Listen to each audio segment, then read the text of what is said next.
Chennai 365, an effort by SKS in association with social, sports and cultural bodies to do good to a vibrant Chennai.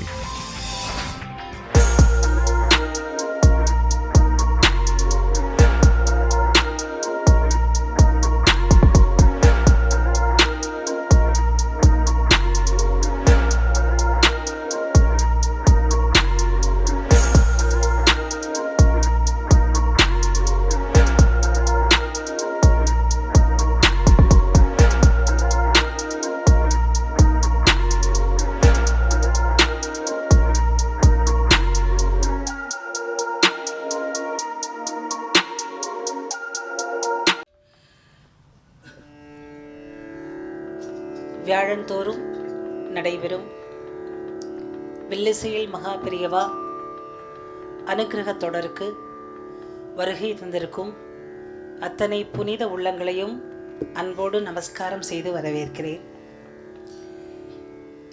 ఎందరో మహానుభావులు అంతరికి వంతనము. எத்தனை மகான்கள் உண்டோ அத்தனை பேருக்கும் அநேக கோடி நமஸ்காரம் என்பதுதான் சத்குரு தியாக பிரம்மத்தின் தெய்வீக வார்த்தை. அதன்படி நம்ம நாடு ஞான பூமி, ஞானிகள் பிறந்த பூமி. வில்லிசையில் மகாபிரிவாவை தொடர்ந்து தரிசித்து கொண்டிருக்கும் நமக்கு இன்றைக்கு வள்ளல் பெருமானுடைய தினம், அக்டோபர் 5. அதனால் ஒவ்வொரு நாளும் சிறப்பித்து ஒவ்வொரு ஆச்சாரியர்களுடைய பாடல்களை பாடி நிகழ்ச்சியை ஆரம்பிப்பது வழக்கம். இன்றைக்கு புதிதாக சில நண்பர்கள் வந்திருக்கிறார்கள், பழைய நண்பர்கள் வழக்கம் போல் வந்திருக்கிறார்கள். எல்லாருக்கும் எங்களுடைய நமஸ்காரத்தை சொல்லிக்கொண்டு இந்த நிகழ்ச்சி மகாபிரிவா தரிசன அனுபவங்களை வில்லிசை தமிழாக்கி, வெற்றி தமிழாக்கி, எளிமையாக்கி, இதயத்தோடு சொல்லக்கூடிய ஒரு வெற்றியான தொடர்தான் இந்த தொடர்.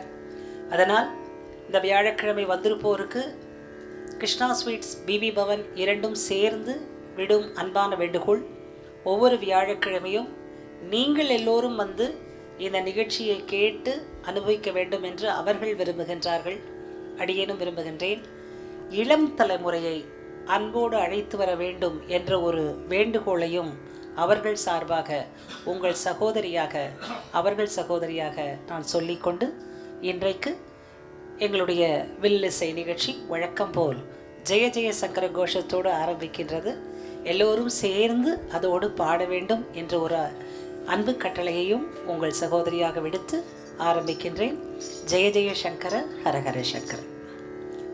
வக்ரதுண்ட மகாகாய சூரியகோட்டி சமப்ரபா நிர்விக்னம் குரு மே தேவ சர்வகார்யேஷு சர்வதா.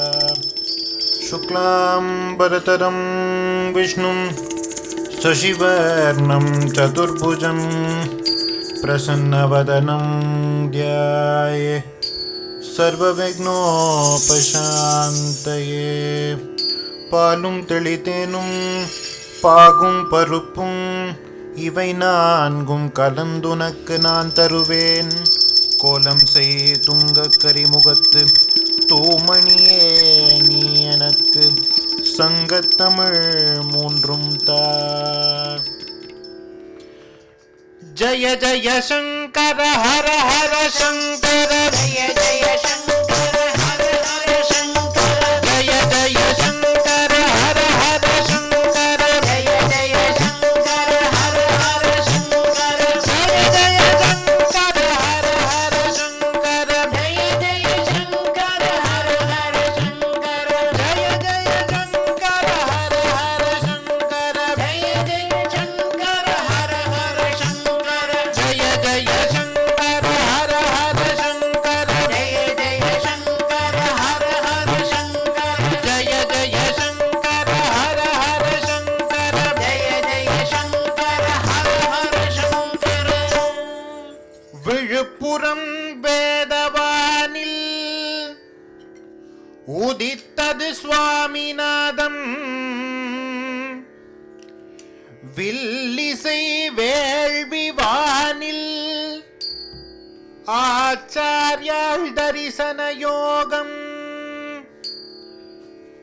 தெய்வத்தின் குரலே வேதம், தந்தனத்தோம் ஜீவகீதம் நாயிருக்க என்னும் பேச்சு நாயிருக்க என்னும் பேச்சு நமக்கெல்லாம் அதுவே மூச்சு.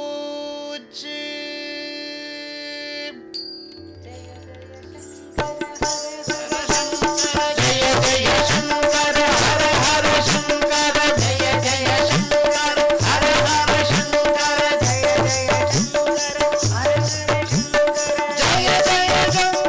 சங்கர ஹர ஹர சங்கர ஜெய ஜெய சங்கர ஹர ஹர சங்கர ஜெய ஜெய சங்கர ஹர ஹர சங்கர ஜெய ஜெய சங்கர ஹர ஹர சங்கர ஜெய ஜெய சங்கர ஹர ஹர சங்கர ஜெய ஜெய சங்கர ஹர ஹர சங்கர ஜெய ஜெய சங்கர ஹர ஹர சங்கர ஜெய ஜெய சங்கர ஹர ஹர சங்கர. முன்னவனே யானை முகத்தவனே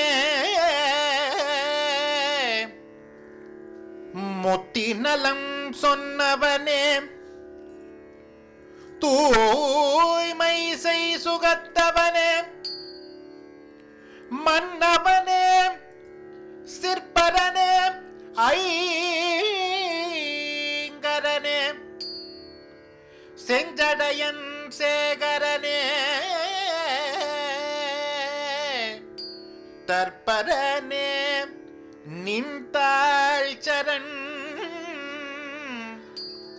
தற்பரனே நின்றாள் சரண் ஆ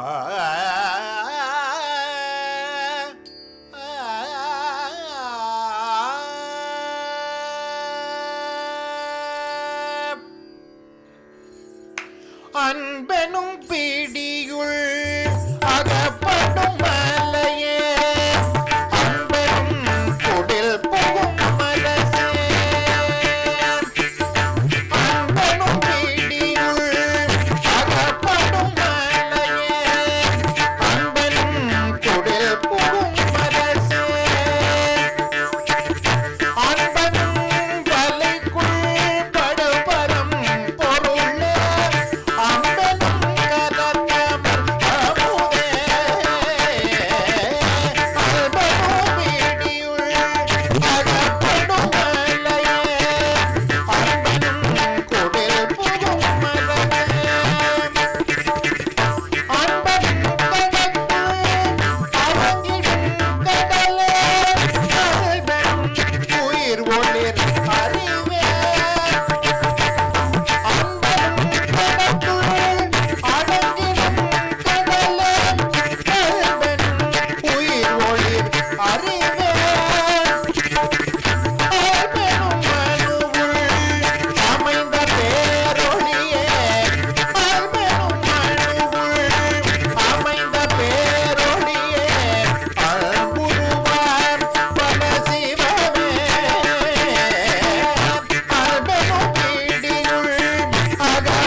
தானே தந்தானே தானே தானே தந்தானே தானே தந்தானே தானே தானே தந்தானே நாட்டுக்கு சேவை செய்ய நல்லதொரு தமிழ் கலை நில்லு காட்டு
பாட வில்லினில் பாட வந்தருள்வாய் கலைமகளே.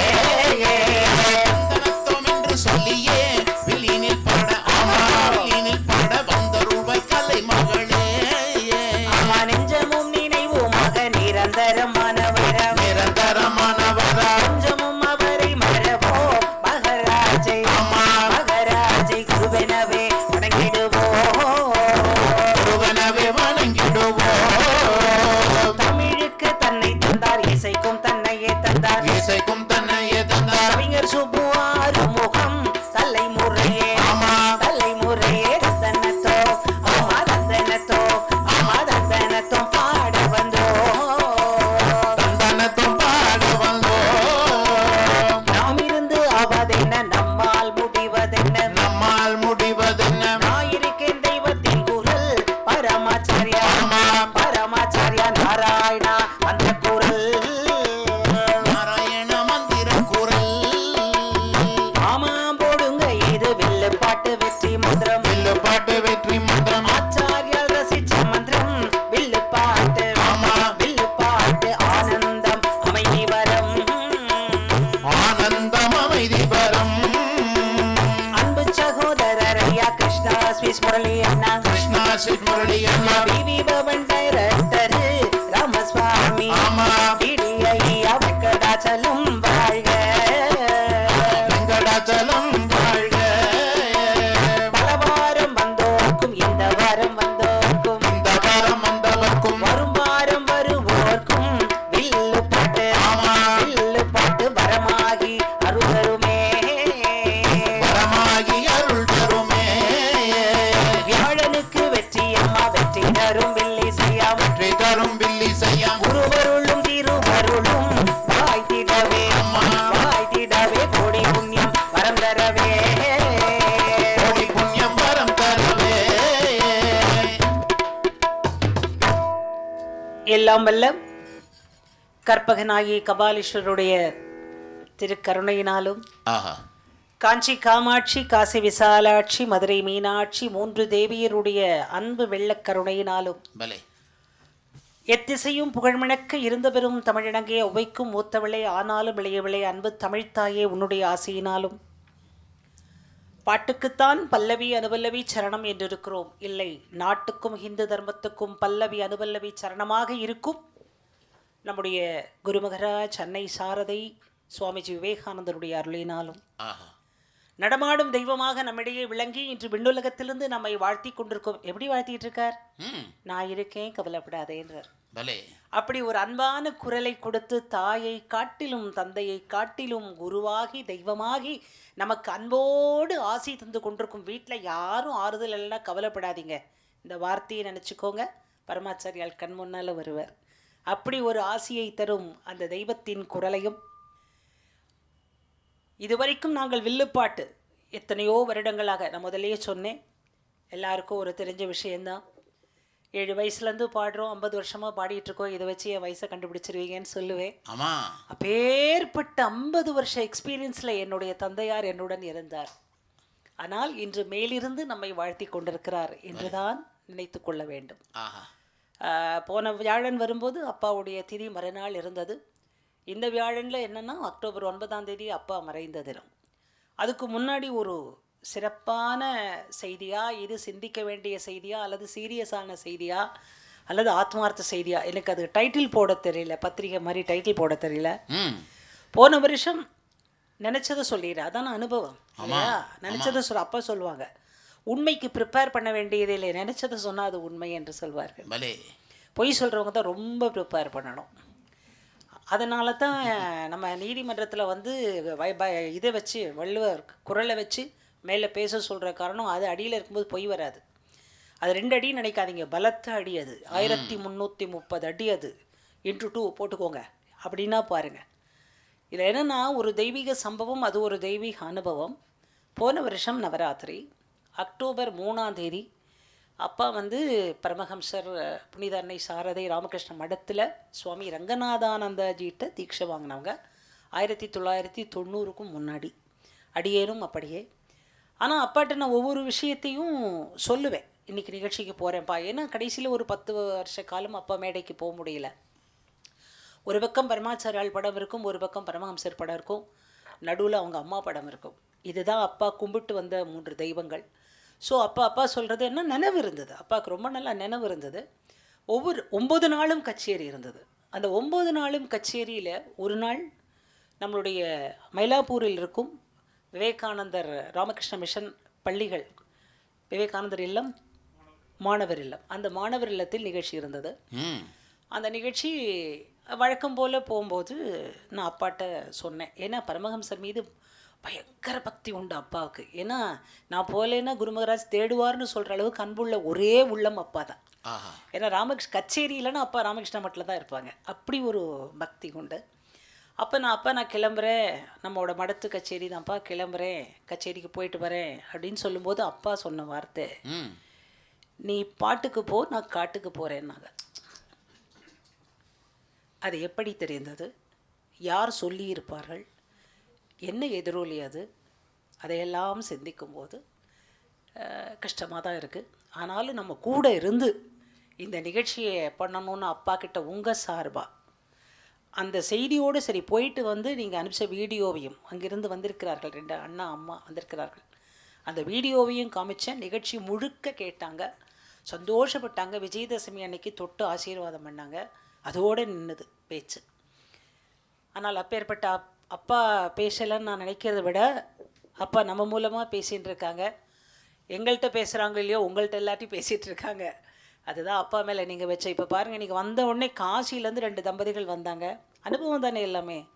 சுப்பு ஆறுமுகனா வில்லுப்பாட்டு அப்படின்னு சொன்னவங்களும் வந்திருக்காங்க. இப்போ இதெல்லாம் தான் எங்களுக்கு பெரிய வரங்கள், அரசு கொடுக்கும் விருதுகளை ஒத்த அன்புகள். ஸோ வந்திருக்கும் அனைவருக்கும் எங்களுடைய அண்ணா கொஞ்சம் வால்யூம் ஏற்றுங்கண்ணா ப்ளீஸ்.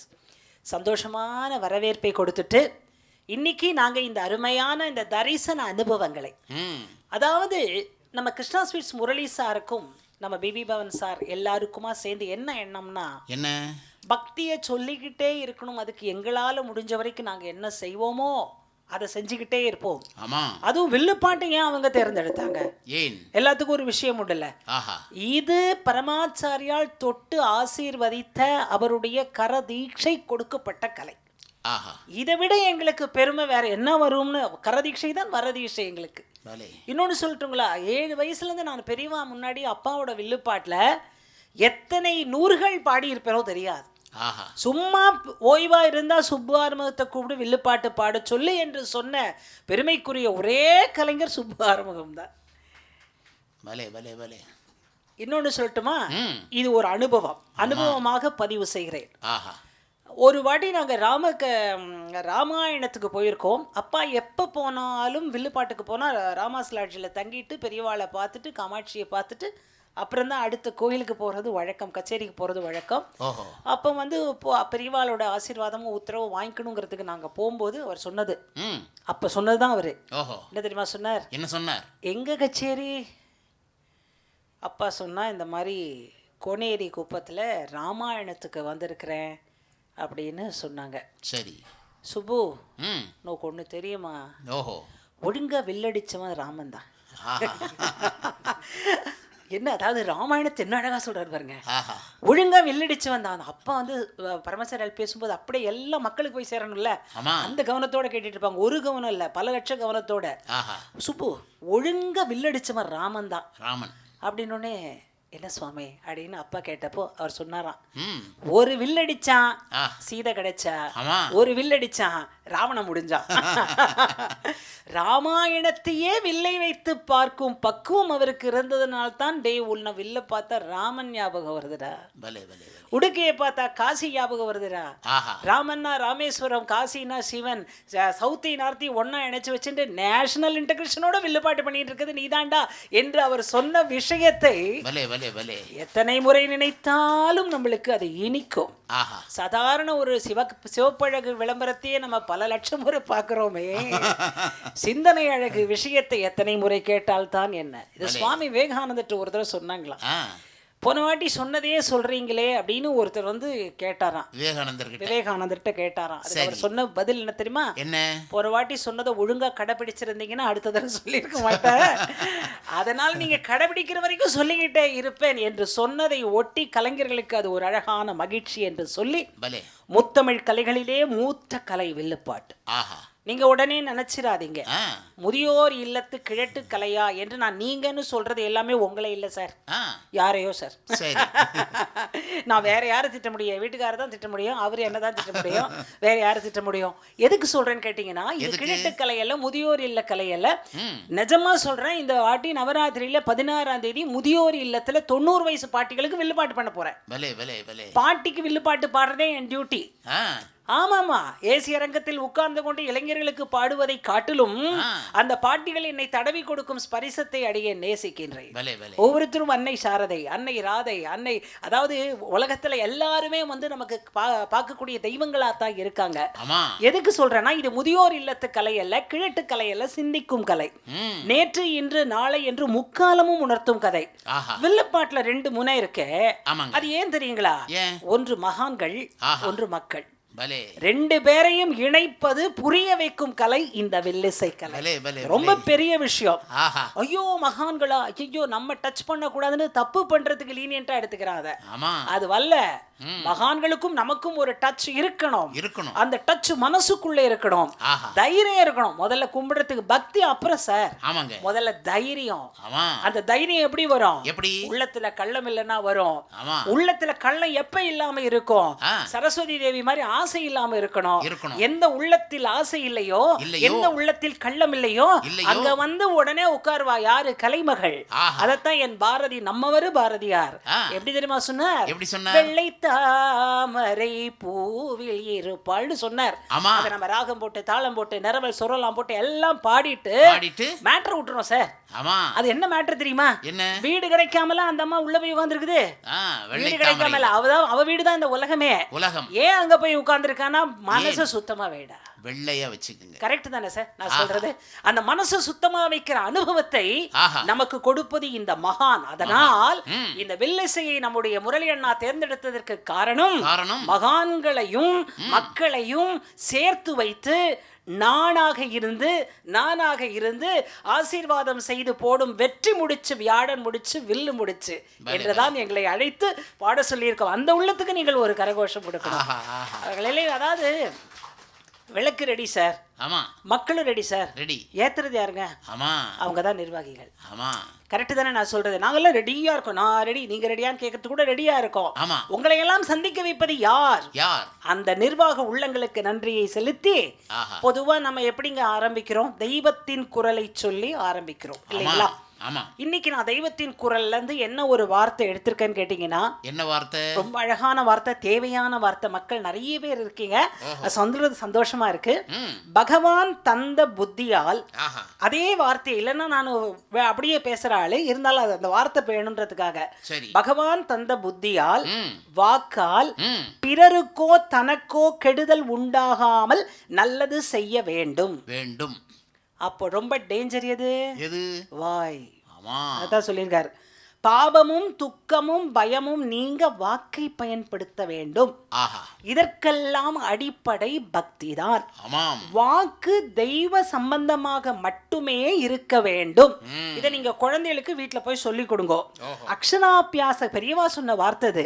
அக்ஷராபியாச காலத்துல விரல தொட்டு நீங்க வந்து நமோ நாராயணாய அப்படின்னு எழுதுறீங்களே, விரல தொட்டு எழுதுறவங்க குரல்ல வர வார்த்தைகளை விட்டுறீங்களே, அதை நீங்க கவனமா பண்ணிட்டு ஒண்ணு சொல்றாருங்க. அவரு அமைதியே கோபமா இருக்கு பாருங்க. நம்மளுடைய கோபம் எல்லாம் எப்படி இருக்கும் தெரியல. பகவான் அவருக்கு நமக்கு தந்த வாக்கை பார்த்து கொண்டே இருப்பார். மேல இருந்து ஒரு பொம்மலாட்டு மாதிரி பார்த்துக்கிட்டே இருப்பாரு.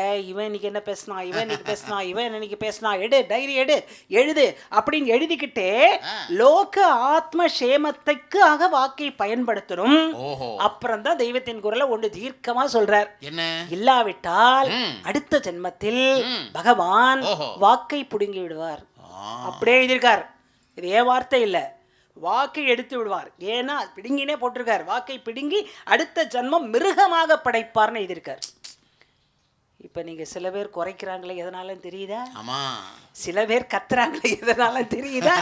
போன ஜென்மத்தில் கொடுத்த வாக்கை சரியா பயன்படுத்தலைன்னா இப்படித்தான் என்பதை சொல்லிக்கொண்டு போன வாட்டி எங்க நிறுத்தினோம், இப்ப நம்ம தெய்வத்தின் குரல் வாக்கை உங்கள் மனதில் ஏற்றிய திருப்தியோடு போன வாட்டி நம்ம எங்க நிறுத்தினோம் ஞாபகம் இருக்குங்களா?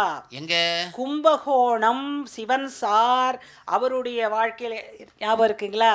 அந்த இடத்துக்கு நம்ம இப்ப எல்லாரும் போறோம்.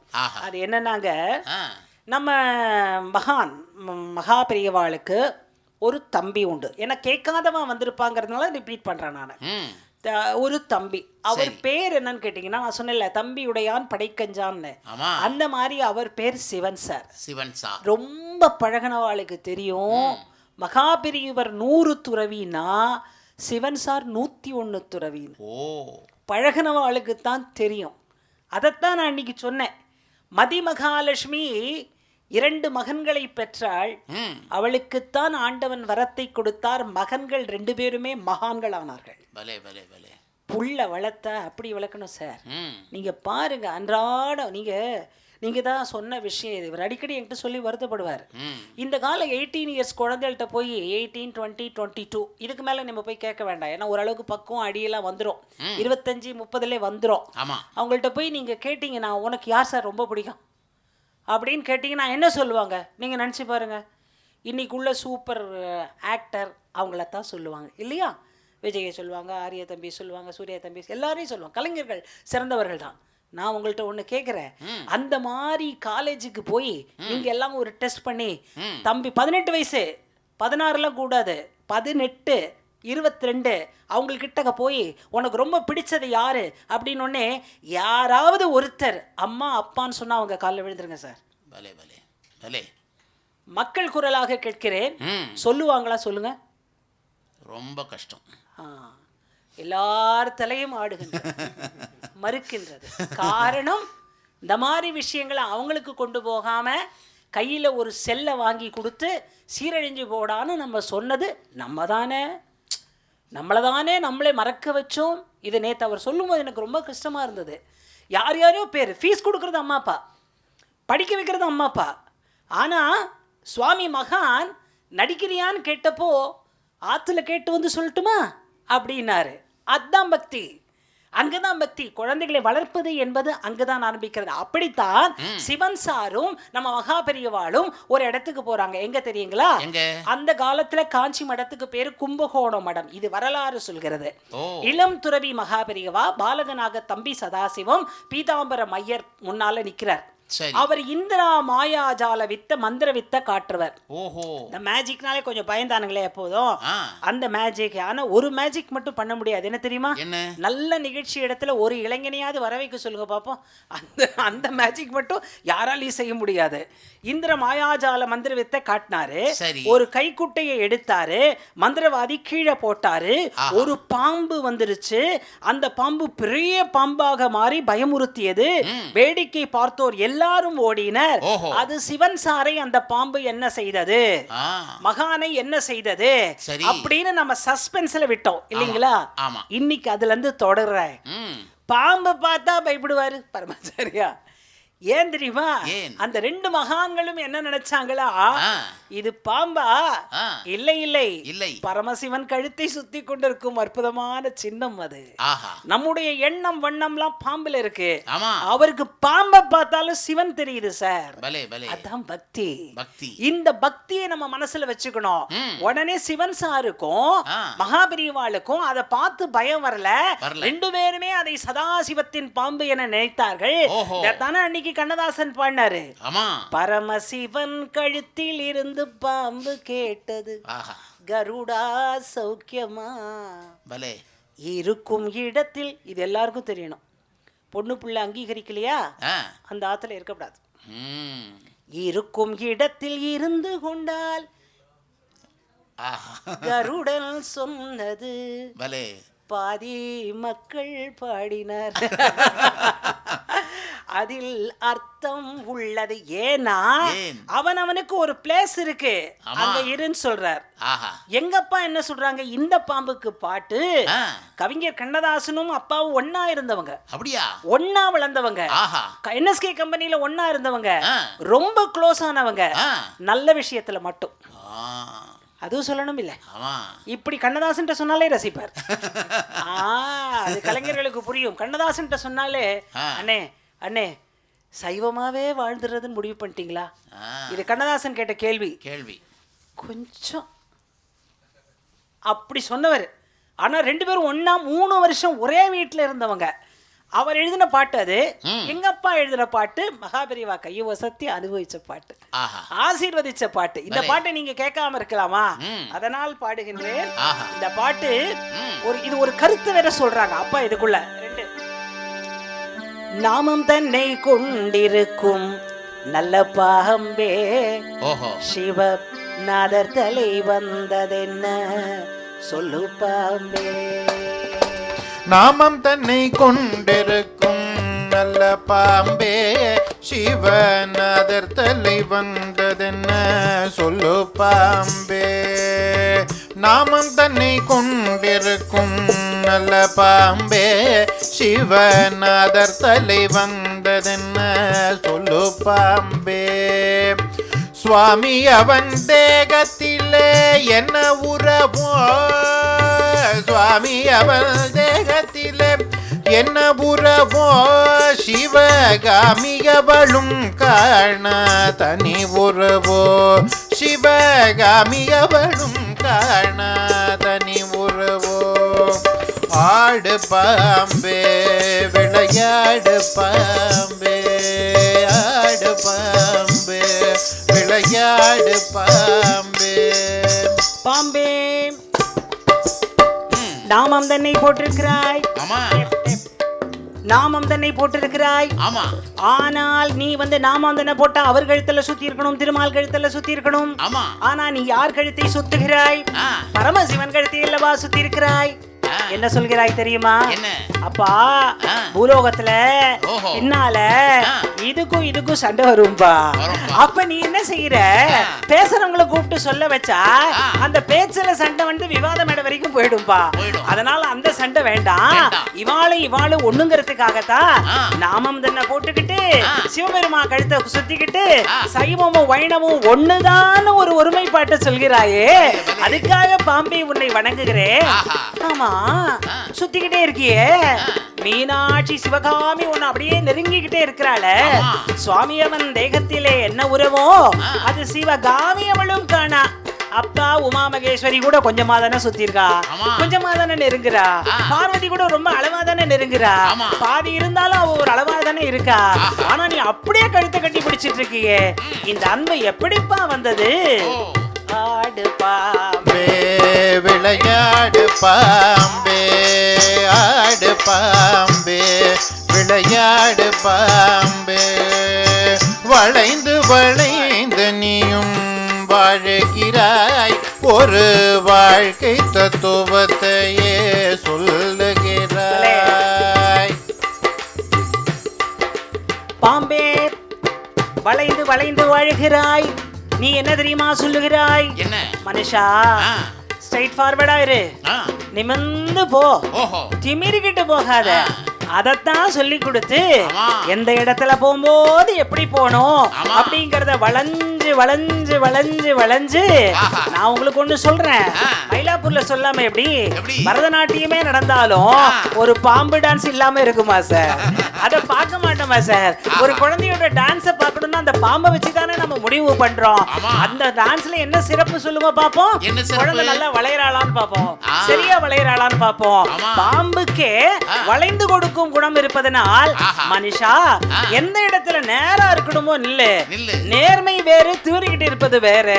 நேர்மையாக இரு, ஆனா கொஞ்சம் வளைஞ்சு கொடுப்பா. வளைந்து வளைந்து நீயும் வாழுகிறாய், ஒரு வாழ்க்கை தத்துவத்தையே சொல்லுகிறாய். பத்திரமாய் ரத்தினத்தை ஒழித்து வைத்தாய், பத்திரமாய் ரத்தினத்தை ஒழித்து வைத்தாய். ஒரு படிப்பினையே இதனால் அறிய வைத்தாய். பத்திரமாய் ரத்தினத்தை ஒளித்து வைத்தாய். ஒரு படிப்பினையே இதனால் அறிய வைத்தாய். பாம்பே, உங்ககிட்ட ஒரு பெரிய நல்ல விஷயம் இருக்கு. என்ன விஷயம் தெரியுமா? பத்திரமாக ரத்தினத்தை ஒளிச்சு வச்சால். ஆனா உனக்கு காசு தேவையில்லைப்பா. ஆனா எப்படி அந்த பொருளை வந்து அழகா ஒளிச்சு வச்ச? எங்க மனுஷர்கள் பூலோகத்துல என்ன பண்ணா, ஒரு சீசன்ல 36% வட்டி வருதுன்னு சொல்லி அங்க இங்க கொண்டு போய் போட்டு எல்லாமே போய் முதலும் போய் வட்டியும் போய் எல்லாமே போய் காசெல்லாம் இழந்து நின்னாங்க. ஆனா நீ என்ன பண்ண?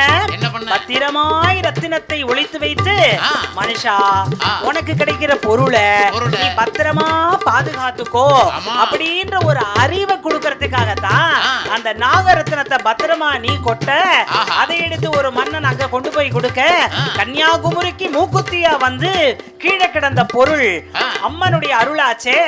அதான் சார் பாம்பு. உலகத்துல பாம்புக்கு இருக்கிற அறிவு பொருளுக்கு மட்டும், அருளுக்கு மட்டுமல்ல, பொருளுக்கும் ஒரு அறிவு இருக்கிறதே. இத சுப்பு ஆறுமுகம் பாண்ட வார்த்தை தான். பத்திரமாய் ரத்தினத்தை ஒளித்து வைத்தாய். பத்திரமாய் ரத்தினத்தை ஒளித்து வைத்தாய். ஒரு படிப்பினையை இதனால் அறிய வைத்தாய். ஆடு பாம்பே விளையாடு பாம்பே, ஆடு பாம்பே விளையாடு பாம்பே.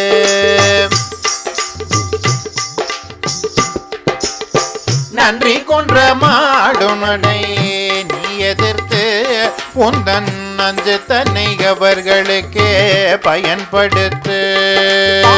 நன்றி கொன்ற மானுடனை நீ எதிர்த்து உந்தன் நஞ்சு தன்னை அவர்களுக்கே பயன்படுத்து.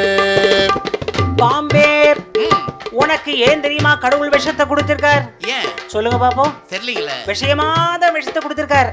அதுல ஒரு முக்கியமான விஷயம் இருக்கு. என்னது? உலகத்திலே, இந்த உலகத்திலே கொடிய பாவம் எது தெரியுமா ஐயா? எது? நன்றி மறக்கிறது சார். வாழ்க்கையில நன்றி மறக்கிற மாதிரி கொடுமை வேற எதுவுமே கிடையாது. அதனால தான் வள்ளுவர் சொன்னார், நன்றி மறப்பது நன்றன்று, நன்றல்லது அன்றே மறப்பது நன்றினார். சரி, வேலை வாங்கி கொடுப்போம் மறந்துடுவான், சான்ஸ் வாங்கி கொடுப்போம் மறந்துடுவான், அண்ணா ஒரு கலைஞராக உருவாக்கி கொடுப்பார் அவரை மறந்துடுவான், வாழ்க்கையில ஒரு மேடையை கொடுப்போம் மறந்துடுவான், திருமணம் செய்து வைப்போம் மறந்துடுவான், வேலை வாங்கி கொடுப்போம் மறந்துடுவான். மறக்கிறது மட்டுமல்ல, இந்த ஆள் இந்த திருவழியா வந்தா இந்த ஆள் திரும்பி போயிடுவான் சார், மறந்துடுவானே.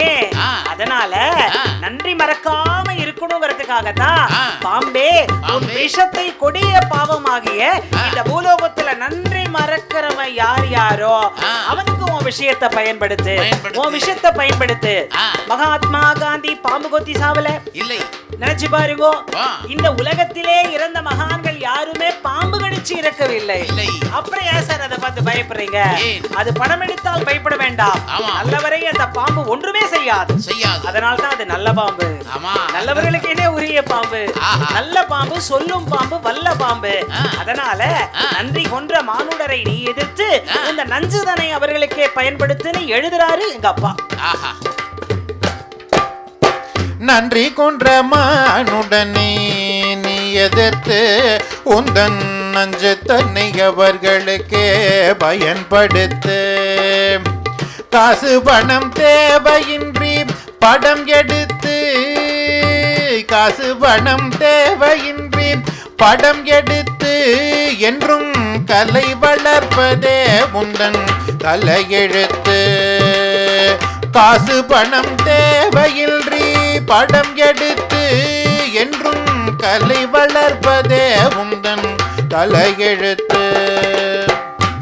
பாம்பே விளையாடு பாம்பே, ஆடு பாம்பே விளையாடு பாம்பே. பாம்பே, உலகத்திலேயே வெரி வெரி பிக் ப்ரொடியூசர் யார் தெரியுமா? யாரு? நீதான்ப்பா. படம் எடுக்கிறதுனா சும்மாவா? எவ்வளவு வேணும்னா படம் எடுக்கிறதுக்கு முதல்ல பேங்க்ல கேஷ் வேணும், அல்லது கந்து வட்டிக்கு கொடுக்குற ஆள் வேணும், ஆமா. அல்லது சொந்தத்திலேயாவது பணம் வேணும், ஆமா. அல்லது எந்த நோட்டு செல்லும்னு பார்த்து அந்த நோட்டு வீட்டுல இருக்கணும், ஆமா. எல்லா கலைஞர்களையும் தெரிஞ்சிருக்கணும், ஆஹா. அவருக்குன்னு கொஞ்சம் எடுத்து கொடுக்குற ஆள் இருக்கணும், ஆமா. டிஸ்ட்ரிபியூட்டர்ஸ் கிடைக்கணும். ஆஹா. அந்த கஷ்டம் இல்லாம பாம்பே நீயே படம் எடுக்கிறாய், ஆமா. நீயே டான்ஸ் பண்ணுகிறாய், ஆஹா. நீயே பாட்டு எழுதுகிறாய், பலே. நீயே ஆடிக்கொள்கிறாய், ஆ. ராக நாலட்சி வேற புன்னகராளியை ஒழுங்கா ரசிக்கிறாய், ஆஹா. சுதி சுத்தமா பாடுறாங்களோ இல்லையோ ஒழுங்கா ஆடுகிறாய், ஆடுகிறாய். எல்லா விஷயத்தையும் செஞ்சுட்டு ஆ. நீயே நடிகை, ஆஹா. நீயே நடிகன், நீயே டைரக்டர், ஆ. நீயே எடிட்டர், ஆ. எங்க கட் பண்ணணும்னு கரெக்டா தெரியும் பாம்புக்கு. ஆமா. பாக்குற வரைக்கும் பாக்கும், அப்படி இல்லைன்னா வளைஞ்சு போயிடும். போயிடும். அப்படி எங்களுக்கு வில்லுப்பாட்டிலே ஒரு வாட்டி நடந்திருக்கு. ஆ. அதனால காசு பணம் தேவையின்றி படம் எடுத்து ஆ. என்றும் கலை வளர்ப்பதே உந்தன் தலையெழுத்து. பலே. அது என்ன தெரியுமா சொல்லுது? என்ன? அப்பா என்ன தெரியுமா சொல்ல நினைக்கிறாங்க? என்ன சொல்ற? உலகத்துல எத்தனையோ படம் எடுக்கிறீங்களப்பா, ஆமா. பாம்பு எடுக்கிற படம் மாதிரி ஒழுங்கா படம் எடுங்கப்பா. அந்த படத்தால இறைவனுக்கு தான் நல்லது, ஆஹா. மக்களுக்கு தான் நல்லது. ஆஹா. பாம்பினுடைய படம் மட்டுமல்ல, ஆ. பெரிய பாடம் என்று எப்படி? சொல்லி அந்த தன்னம்பிக்கையை சுப்பு ஆர்மம் அவர்கள் நமக்கு கற்றுக் கொடுக்கிறார். பலே பலே. ஆடு பாம்பே விளையாடு பாம்பே, ஆடு பாம்பே விளையாடு பாம்பே, ஆடு பாம்பே விளையாடு பாம்பே, ஆடு பாம்பே விளையாடு பாம்பே, ஆடு பாம்பே விளையாடு பாம்பே, ஆடு பாம்பே விளையாடு பாம்பே.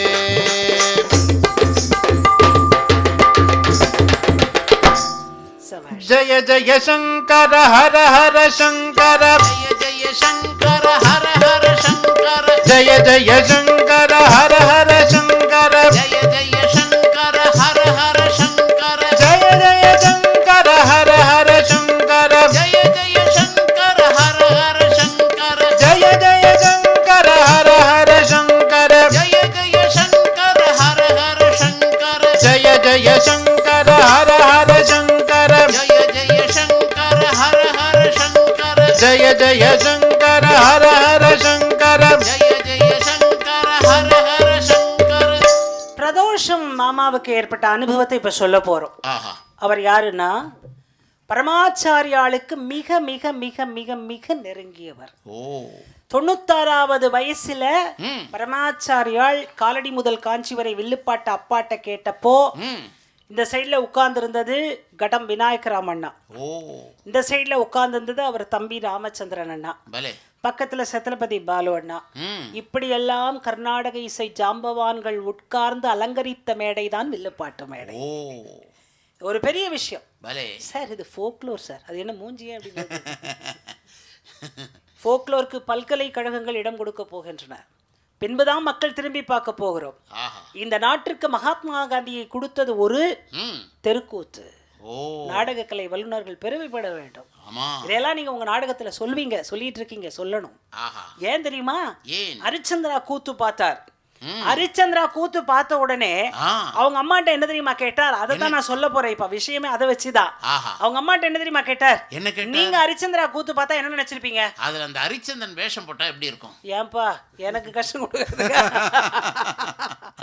ஒவ்வொருத்தரும் ஒன்னொன்னு நினைப்பாங்க. ஆமா. இது சீரியலா எடுத்தா எவ்வளவு வரும்னு நினைப்பாங்க. ஆமா. உடனே ஒருத்தர் சொல்லுவா, ஐயா இந்த விஷயத்துக்குலாம் டிஆர்பி கிடைக்காது சார்னுவா. ஆ. என்ன செய்ய, ஆளாளுக்கு ஒன்னொன்னு சொல்லத்தான் செய்வான். ஆமா. இல்லாத விஷயத்த 3 வருஷமா ஓட்டிட்டு இருக்கிறது கூட விஷயங்கள் இருக்கும். ஆஹா. ஆனா நல்ல கலைஞர்களை வைத்து, இவங்களை போன்ற பெரிய பரம்பரைகளை வைத்து ஆ. ஹரிச்சந்திரன்லாம் நாம எடுத்தா ரொம்ப நல்லா இருக்கும். ஏன் உங்க குழந்தைகளுக்கு அது போட்டு காண்பிக்கலாமே. ஆமா. மகாத்மா காந்தி பார்த்தார், ஆமா. ஹரிச்சந்திர கூத்த பார்த்தார். பார்த்தார். நைட்டு லேட்டா வந்தார் வீட்டுக்கு. ஆ. ஆனா அவங்க அம்மா ரொம்ப மரியாதை உள்ளவள், அன்பு உள்ளவள். ம். ஏண்டா கண்ணா தாமதமா வந்த மோகன்?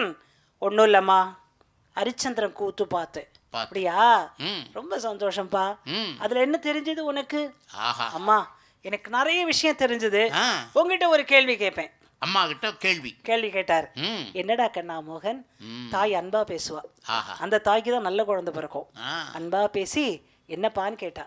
ஆ. அம்மா ஒரே ஒரு கேள்விதான் உங்ககிட்ட. கேள்வி. ஹரிச்சந்திரன் நாடகத்தை பார்த்தேன். பார்த்தேன். ஹரிச்சந்திரனை ரொம்ப பிடிச்சது. ஆ. நான் ஹரிச்சந்திரன் மாதிரி ஆவேனா? ஓ. உண்மை சொல்வதில் ம். உடனே அம்மா என்ன தெரியுமா சொன்னா? என்ன சொன்னாள்? அவதான் அழகான தாய், அன்பான தாய், அறிவான தாய், ஆஹா, அடுக்கமான தாய். ஆ, நீங்க எவ்வளவு தாய் போட்டுக்கணுமோ போட்டுக்கோங்க. ஆ, அன்னை நாட்டின் பாரத தாய். பலே. என்ன தெரியுமா சொன்னா? என்ன சொன்னாள்? கண்ணா, ஆஹா, என் அன்பு மகனே ம். மோகன்தாஸ், ம். என்னைக்கு நீ ஹரிச்சந்திரன் ஆக வேண்டும் என்று நினைத்தாயோ ஆஹா, அன்றைக்கே ஹரிச்சந்திரன் ஆகிவிட்டாயடா என்ற தாயின் வாக்கு. பலே பலே பலே. அதனாலதான் இன்னைக்கும் ஆ, கோர்ட்ல ஜட்ஜ் ஐயா தலைக்கு மேல மேல மகாத்மா காந்தி படம் இருக்கு. ஏன் அந்த படத்துக்கு மட்டும் ஆ, எல்லாரும் ஆ, சண்டை போடுறதே இல்ல. ஏன் படத்தை போடுன்னு யாரும் சண்டை போடுறதே இல்ல. எதனால? ஏன் தெரியுமா? ஏங்க? ஒரே ஒரு விஷயம் தான் அதுல இருக்கு. ஆ, மகாத்மா காந்தி இடத்துக்கு ஆ, நாம யாருமே தலைவர்கள் என்று எல்லாருக்குமே தெரியும். காரணம் ஹரிச்சந்திரன் பிரிண்ட் கிடைக்கல சார். அதனால தான் மகாத்மா காந்தி இதை போட்டிருக்காங்க. பலே பலே பலே. இது ஏன் சொல்றேன்னா, ஆ, என்றைக்கு ஹரிச்சந்திரன் ஆக வேண்டும் என்று நினைத்தாரோ ஆஹா, அன்றைக்கே ஹரிச்சந்திரன் ஆகிவிட்டாயா என்று சொல்லி கொடுத்த தாயின் வாக்கு. இதே போல தாயின் மடியிலே சுவாமி விவேகானந்தர் ராம பஜனையை கேட்டு வளர்ந்த வாக்கு. அதுதான் தெய்வத்தின் குரலில் வாக்கு என்று நான் ஆரம்பித்தேன். இந்த பிரதோஷம் மாமா பயங்கர குரு பக்தி. அப்பாவுடைய வில்லுப்பாட்டு கொஞ்ச நேரத்துல நடக்க போகுது. இது ஒரு அருமையான சம்பவம். 96 வயசு, கொஞ்சம் சித்த பண்ணிட்டு போ அப்படின்ட்டாரு. யாரு? மகா பெரியவா. நாங்க உட்கார்ந்து பண்ணிட்டு இருக்கோம். இங்க 3 மணி நேரம் பண்ணி அங்க 3 மணி நேரம் பண்ணோம். இந்த விஷயத்துல அவரோட பக்தியை நான் உங்களுக்கு இப்ப சொல்ல போறேன். வில்லுப்பாட்டு கதை முடிஞ்சது. இது வேற ஒரு விஷயம். பிரதோஷம் மாமா வீட்டுல என்னைக்கு ஒரு பக்தர் வருவாராம். வந்து சேர்ந்து 2 பேரும் பெரியவா தரிசனத்துக்கு போவாங்களாம். போகும்போது வில்வ இலை கொண்டு போவது வழக்கம். ஒரு நாள் பெரியவா வில்வ தலங்களை ஏற்றுக்கொண்டபடியே கேட்டார். பிரதோஷம் வெங்கட்ராமையர் அவர் பேரு. வெங்கட்ராமா, இந்த வில்வ இலையெல்லாம் எங்க பறிக்கிறேள்? உடனே அவர் சொன்னாராம், கூட வந்தவர் சொல்றார், மாமாவும் நானும் சேர்ந்து போய் நம்ம பக்கத்துல இருக்கிற வில்வ இலையிலெல்லாம் பறிச்சுட்டு வருவோம். சரி, ஒரு கேள்விதானே கேட்டார். ஒரு கேள்விதான் பதில் சொல்லி இருக்கணும். 2-3 பதில் சொன்னார். சுவாமி, பெரியவாட்ட ஒரு விஷயம் சொல்லிக்கணும். ஒரு பாகம் வீட்டு பூஜைக்கு வச்சுட்டோம், ஒரு பாகம் பெரியவாக்கு கொண்டு வந்திருக்கோம் அப்படின்னு சொன்னார். அதான் இப்ப கொண்டு வந்திருக்கோம்னு சொன்ன உடனே கூட வந்த இன்னொரு அம்மா சொன்னாங்களாம், மகா பெரியவா நானும் அப்படித்தான். ஒரு பாகம் ஏகாம்பரேஸ்வரருக்கு கொண்டு வந்தேன், ஒரு பாகம் பெரியவாளுக்கு சமர்ப்பணமாக கொண்டு வந்தேன்னு சொன்ன உடனே குருவும் தெய்வமும் ஒன்று என்று சொன்னேனே, கபீர்தாசர் வாக்கை சொன்னேனே. சில பேருக்கு குருவே தெய்வமாகும், தெய்வமே குருவாகும். அப்படி சொன்ன வார்த்தையை பெரியவாளோட நான் இருக்கேன் என்ற வார்த்தை நம்மளுக்கு கொடுக்கிறது. என்ன தெரியுமா சொன்னார்? அவர் என்ன சொல்றார்? பெரியவாளுக்கு ஒரு பாகம், ஏகாம்பரேஸ்வருக்கு ஒரு பாகம். இந்தம்மா என்ன சொன்னா? பெரியவாளுக்கு ஒரு பாகம், ஏகாம்பரேஸ்வர் ஒரு பாகம் அப்படின்னு சொல்லி பிரிச்சு சொன்ன உடனே பெரியவாளோட வார்த்தையை பாருங்க. எப்படி இருந்தா என்ன, எல்லாம் என் தலையில தானே விடுறது. என்ன அழகான வார்த்தை. தான் யார் என்பதை கோடிட்டு காண்பித்த பெரும் பாக்கியமான தரிசன அனுபவம் இது. நான் இருக்கேன் அவர் சொல்லும் போது நீங்க காமாட்சியை பார்க்கலையேன்னு நினைக்காதீங்க. அவர் தான் காமாட்சி. இவரை பார்க்கும்போது ஐயோ நம்ம இந்த கோயிலுக்கு ஏகாம்பரேஸ்வருக்கு போலையேன்னு நினைக்காதீங்க. நீங்க அப்படி நினைச்சீங்களா? நினச்சதுனால தான் சுபு ஆரம்பத்துக்கு அப்புறமும் இந்த கலை வளருது. இல்லைன்னா கிடைக்குமா? அந்த பாக்கியம் மட்டும் கிடைக்குமா? கோடி ரூபாய் கொடுத்தாலும் சுதி சேராதவங்கள சுதி சேர வைக்க முடியுமா சார்? சாப்பாசா சேருமா? நான் அடிக்கடி சொல்கிறது, சட்சமும் பஞ்சமும் சட்சமும் என்று சொல்வதை சட்சமும் பரமாச்சாரியம் சட்சமும் என்று சொல்லுங்க. கூடவே நம்ம கூட இருப்பார். அதே மாதிரி இன்னைக்கு உங்களுக்கு ஒரு மந்திரம் கத்து கொடுக்க போறேங்க. குருனோனே இவர்தான் சிவனோனே கலைமகன் அழகா ஒரு பாட்டு பாட போறார் சிவனை நினைச்சு. ஏன்னா இங்க வர்ற மக்கள் எல்லாரும் அந்த கர்நாடக சங்கீதத்தினுடைய ஒரு துளியை ரொம்ப அழகா ரசிக்கிறீங்க என்பதை புரிந்து கொண்டு ரசிப்பதை கொடுப்பதே சிறந்த கலை வல்லுனன். அப்பா அழகா சொல்லுவாங்க, கேட்டதையெல்லாம் கொடுக்க கூடாது, எது தேவையோ அதை கொடுக்கணும்னு அப்பா சொல்லுவாங்க. அதைத்தான் உங்கள்கிட்ட சொல்றேன். உங்களுக்கு ஒண்ணு சொல்றேன், புதுசா நம்ம சத்தியம் சிவம் சுந்தரம் அப்படின்னு ஒண்ணு இருக்கும் இல்லையா?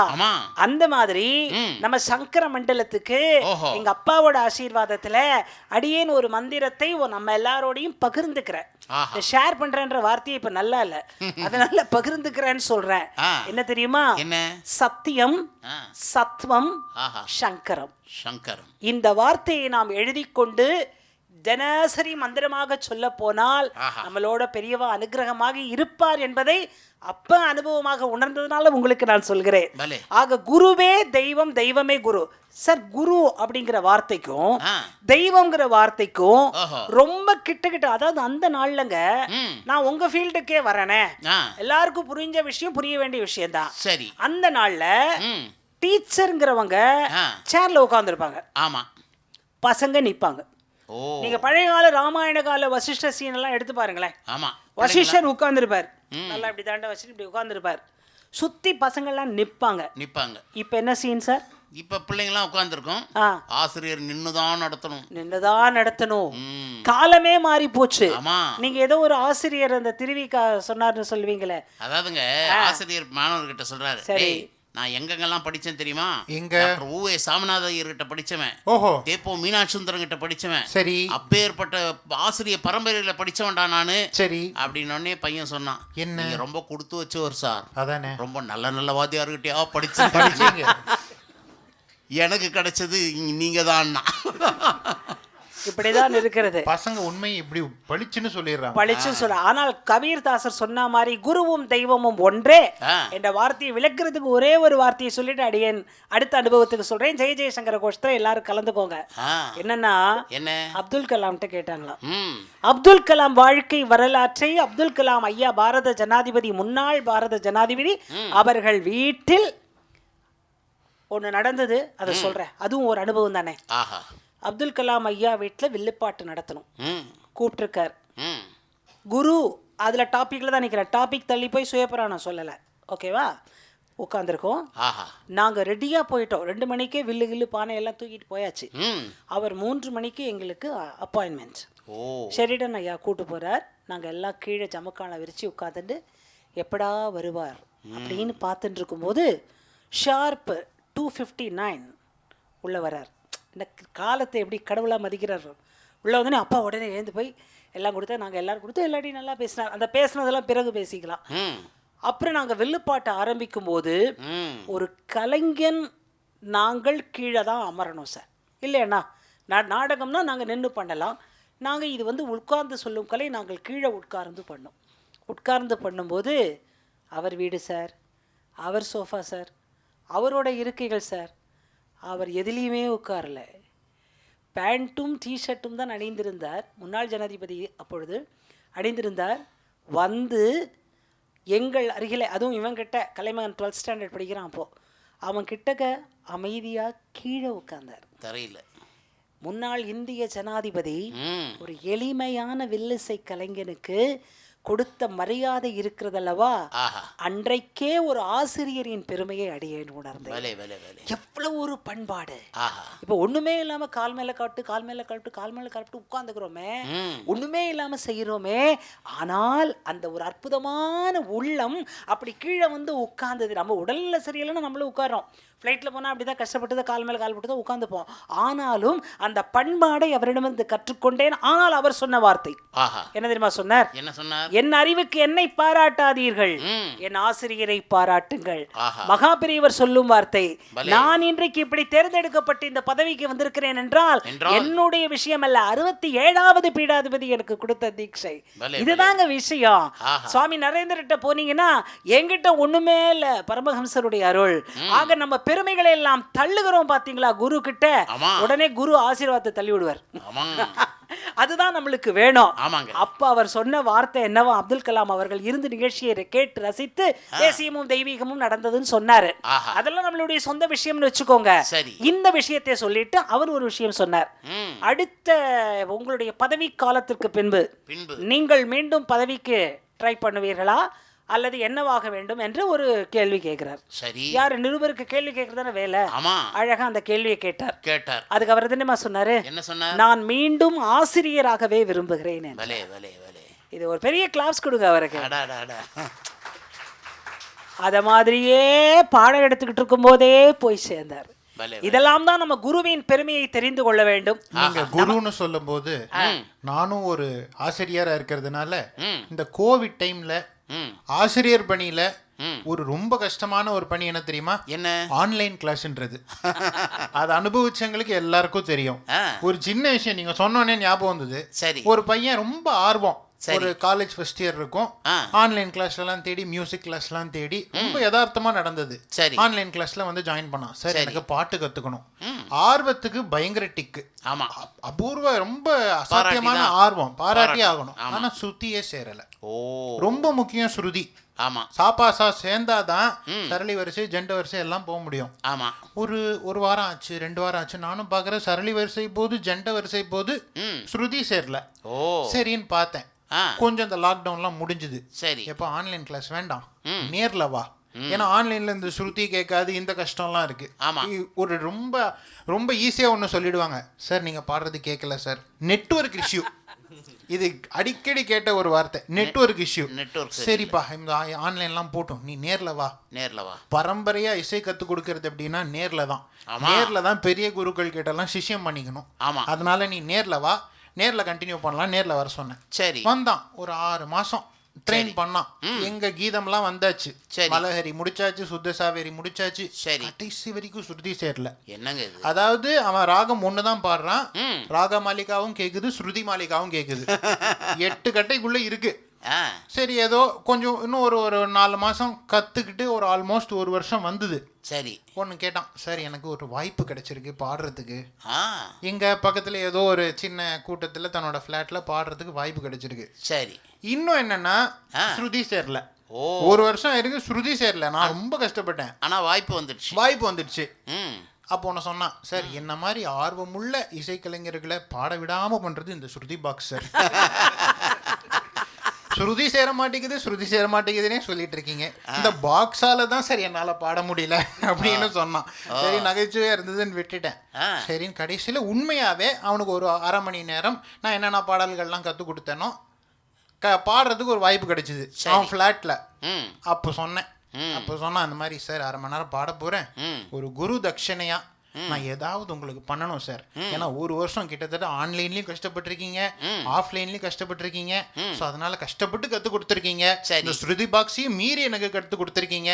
அதனால நான் உங்களுக்கு குரு தட்சணையா ஏதாவது ஒரு காணிக்கை பண்ணணும் சார் அப்படின்னா.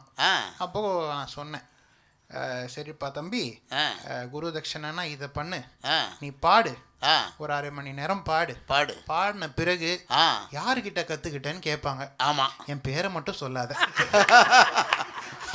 அதுதான்ப்பா குரு தட்சணை அப்படின்னு.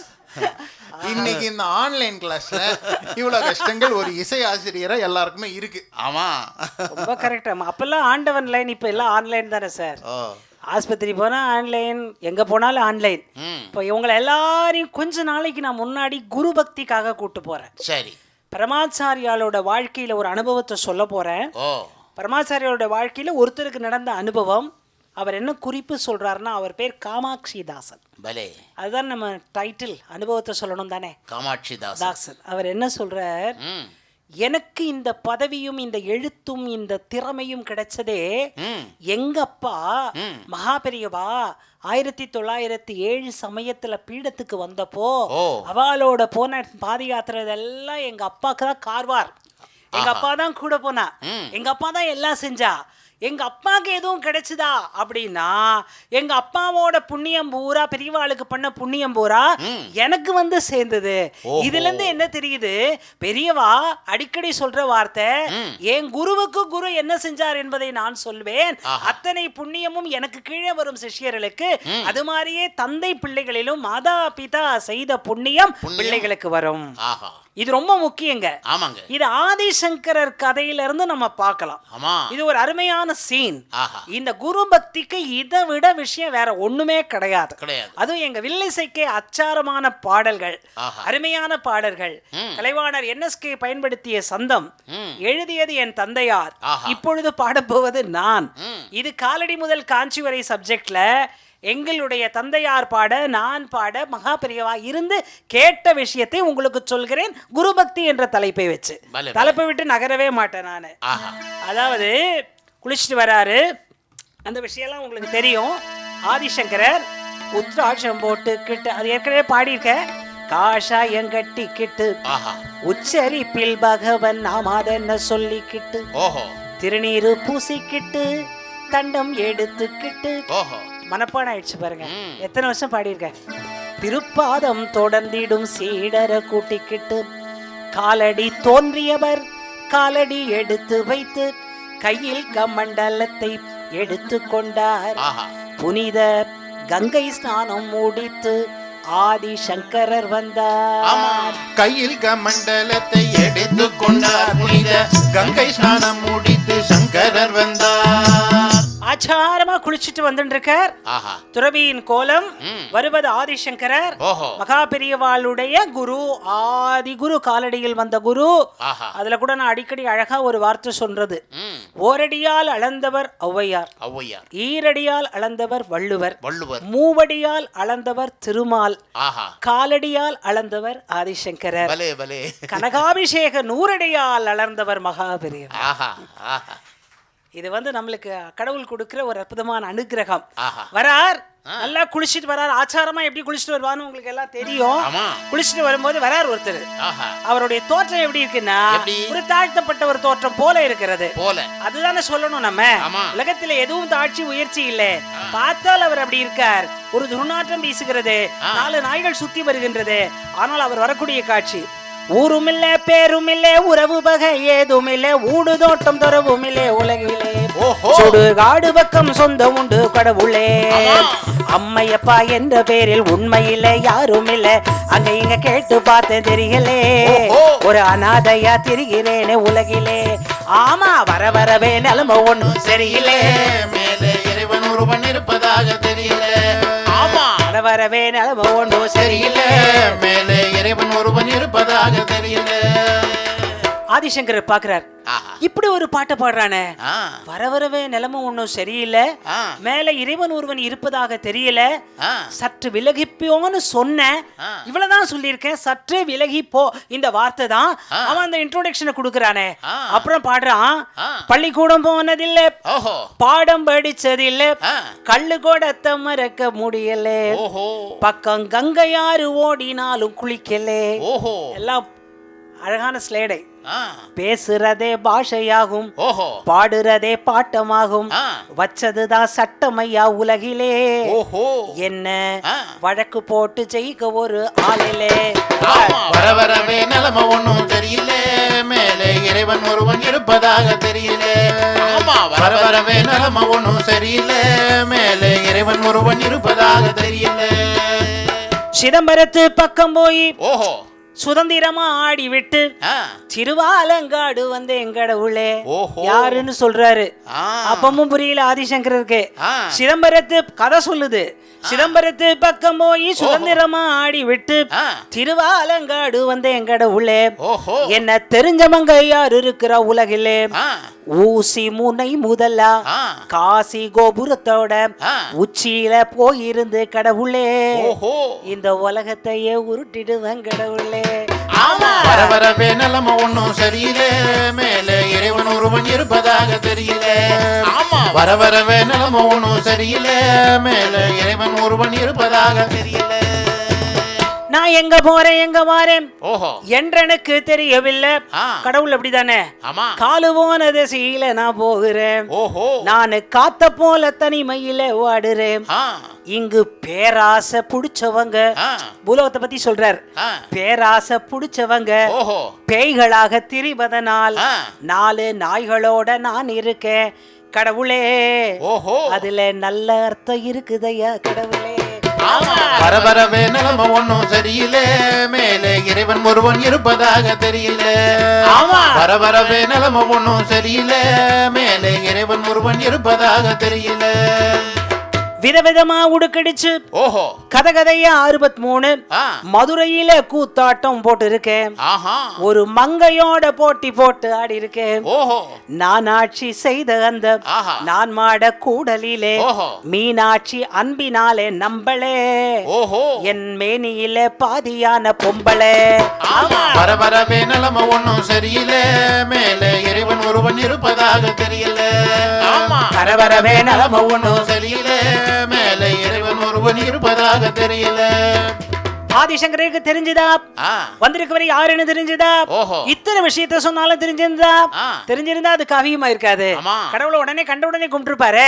தெரியலையே, ஒரே வார்த்தை தான், சற்று விலகிப்போ, துர்க்கதம் பேசுகிறது, சற்று விலகிப்போ அப்படின்னு தான் சொன்னார். ஓய் சாமியாரே, ஒரே கேள்வி, வந்திருக்கிறது தெய்வம்னு தெரியாது, தெய்வம் தான் பேசுது அவர்கிட்ட. என்ன சொல்றாரு தெரியுமா?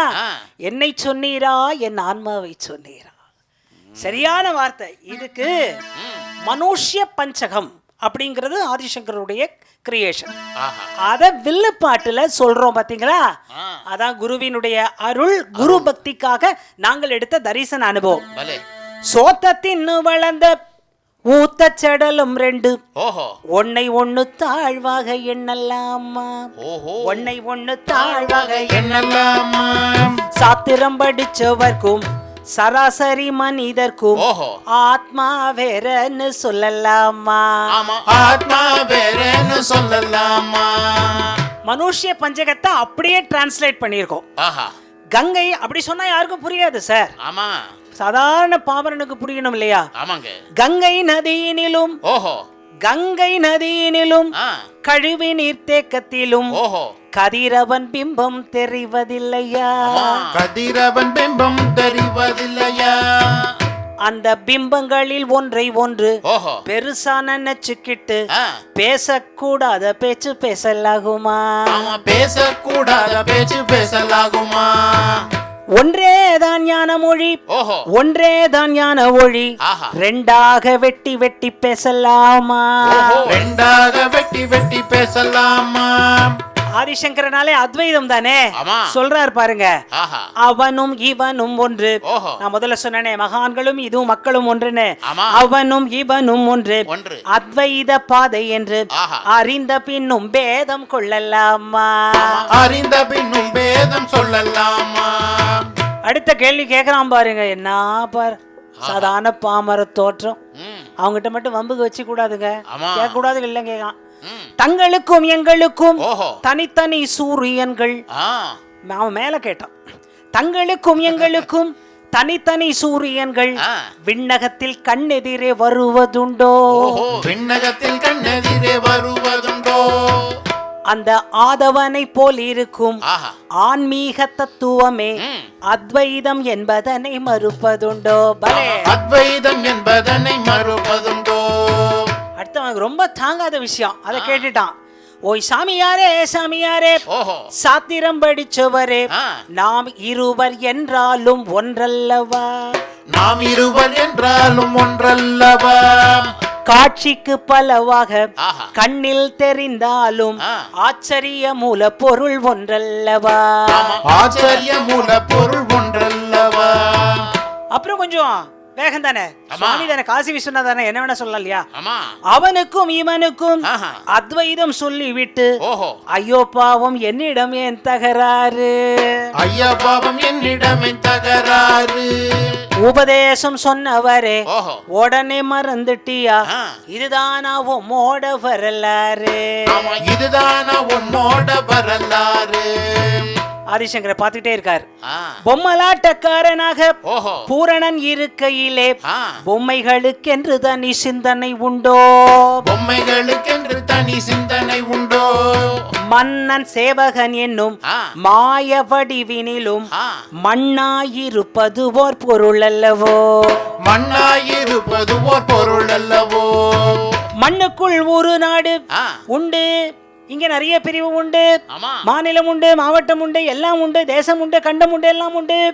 அதான கண்ணதாசன் எழுதினாரு, விண்ணுக்குள் பிரிவு எதுன்னு. அழகான வார்த்தை அது. மண்ணுக்குள் ஒரு நாடு, மாநில பிரிவு உண்டு, விண்ணுக்குள் அவ்விதமாய் பேதம் உண்டோ, விண்ணுக்குள் அவ்விதமாய் பேதம் உண்டோ. மாயா உலகத்திலே ஓயாத சண்டை உண்டு, வேதம் அறிந்தவர்க்கும் வேற்றுமை உண்டோ, வேதம் அறிந்தவர்க்கும் வேற்றுமை உண்டோ. கடைசியா சாமி சொல்லிடுறார், தான் தான் சாமி, தான் வந்து ஒரு ஆள் இல்ல, இப்படிப்பட்டவ இல்ல, நீ இது 4 நாய் நினைச்சியா, நாய் இல்ல 4 வேதம், கங்கை யாருன்னு சொன்ன நான் தான் சிவபெருமான், எல்லாத்தையும் சேர்த்து வச்சு ஒரு டைலாக் சொல்றாரு. சேராக எண்ணியதில் தாமரை முளைப்பது போல் இந்த சின்னவன் ஓர் சித்தாந்தம் சொல்லிவிட்டேனா, சின்னவன் ஓர் சித்தாந்தம் சொல்லிவிட்டேனா. ஃபைனல் யாரிடத்தில் யார் உருவில் ஓஹோ யார் இருப்பார் என்பதனை ஆ. யார் அறிவார் சொல்லும் ஐயா சாமியாரே. யார் அறிவா சொல்லும் ஐயா சாமியாரே. இப்படி இந்த கேள்வி எல்லாம் கேட்ட உடனே ஆதிசங்கர காலில் விழுந்தார். முழிச்சு பார்த்தா காசி விஸ்வநாதர். ஆஹா தன விஷயத்தை வேற யாராலங்க சொல்ல முடியும்? அவரால் தானே சொல்ல முடியும். அப்ப நான் ஒண்ணு சொல்றேன். ஓ மகாபெரிவா சொன்ன குரு பக்தி ஆமா. எங்க இருந்து வருதுன்னா, எங்க? அப்படியே அது காசி விஸ்வநாதனே தெரியாம இந்த கருத்துக்காக விழுந்தார் இல்லையா, ஆமா அங்கதான் விஷயம் இருக்கு. ஆ. தோற்றத்தை பார்க்கவில்லை, ஆஹா. கொள்கையை பார்த்தார், பார்த்தார். கருத்தை பார்த்தார், பார்த்தார். பாட்டை பார்த்தார், ஆ. ஸ்ருதியை பார்த்தார், பலே. தாளத்தை பார்த்தார், ஆஹா. குழுவை பார்த்தார், உண்மையை பார்த்தார், பலே. உள்ளத்தை பார்த்தார், காலில் விழுந்தார். விழுந்தார். இந்த குரு பக்தியை தான் நம்ம எல்லா குழந்தைகளுக்கும் சொல்லி கொடுக்கணும். அப்படிங்கறதுனால தான் இந்த குருவும் தரிசனம் அப்படிங்கிற ஒரு விஷயத்தை நான் எடுத்துக்கிட்டேங்க. ஆமாங்க. இப்ப எல்லாம் நம்ம பொம்மநாட்டிகளுக்கு பிடிச்ச ஒரு அருமையான அனுபவத்தை இன்னும் ஒரு 10-15 நிமிஷத்துல சொல்லி முடிச்சிட போறேன். ஆஹா இந்த அனுபவத்தை யார் எழுதியிருக்கா தெரியுமா? யாரு? இந்திரா சௌந்தரராஜன். ஓஹோ அருமையான சகோதரர், ஓ அன்பு சகோதரர், ஆ. மிகப்பெரிய பக்தர். ஆஹா அவருடைய சம்பவத்தை தான் நான் இப்ப இதுல சொல்ல போறேங்க. ஓஹோ அதாவது பெரியவாளுக்கு ரொம்ப பிடிச்சது என்னன்னு கேட்டீங்கன்னா, என்ன? ஒண்ணு நாம ஜபம் சொல்லிக்கிட்டே இருக்கிறது. நாம ஜபம். ஆமா. ம். இந்த இப்போ ஒரு பாட்டு பாட போறோம், நாராயணா, நீங்க எல்லாரும் சேர்ந்துக்கணும். ஜெய ஜெயசங்கர கோஷத்திலையும் நீங்கள் எல்லாரும் சேர்ந்துக்கணும். ஆமாங்க. அதுல இன்னொரு விஷயம் என்னன்னா, ஆ. பக்தியை பெறுவதற்கு 9 வழி சொல்றாங்க. ஓஹோ இதெல்லாம் ஷீரடி பாபா சொன்னது. இப்போ நான் சொல்ல போகிறது ஃபர்ஸ்ட் விஷயம் என்னன்னா, நீங்கள்லாம் செய்யறது ம். கடவுள் பெருமை, கடவுள் கதை, புராணம், நாமத்தை கேட்பது. கேட்பது. சொல்லுவது கூட இல்லை, கேட்பது. அப்புறம் திருநாம ஜபம் சொல்லுவது.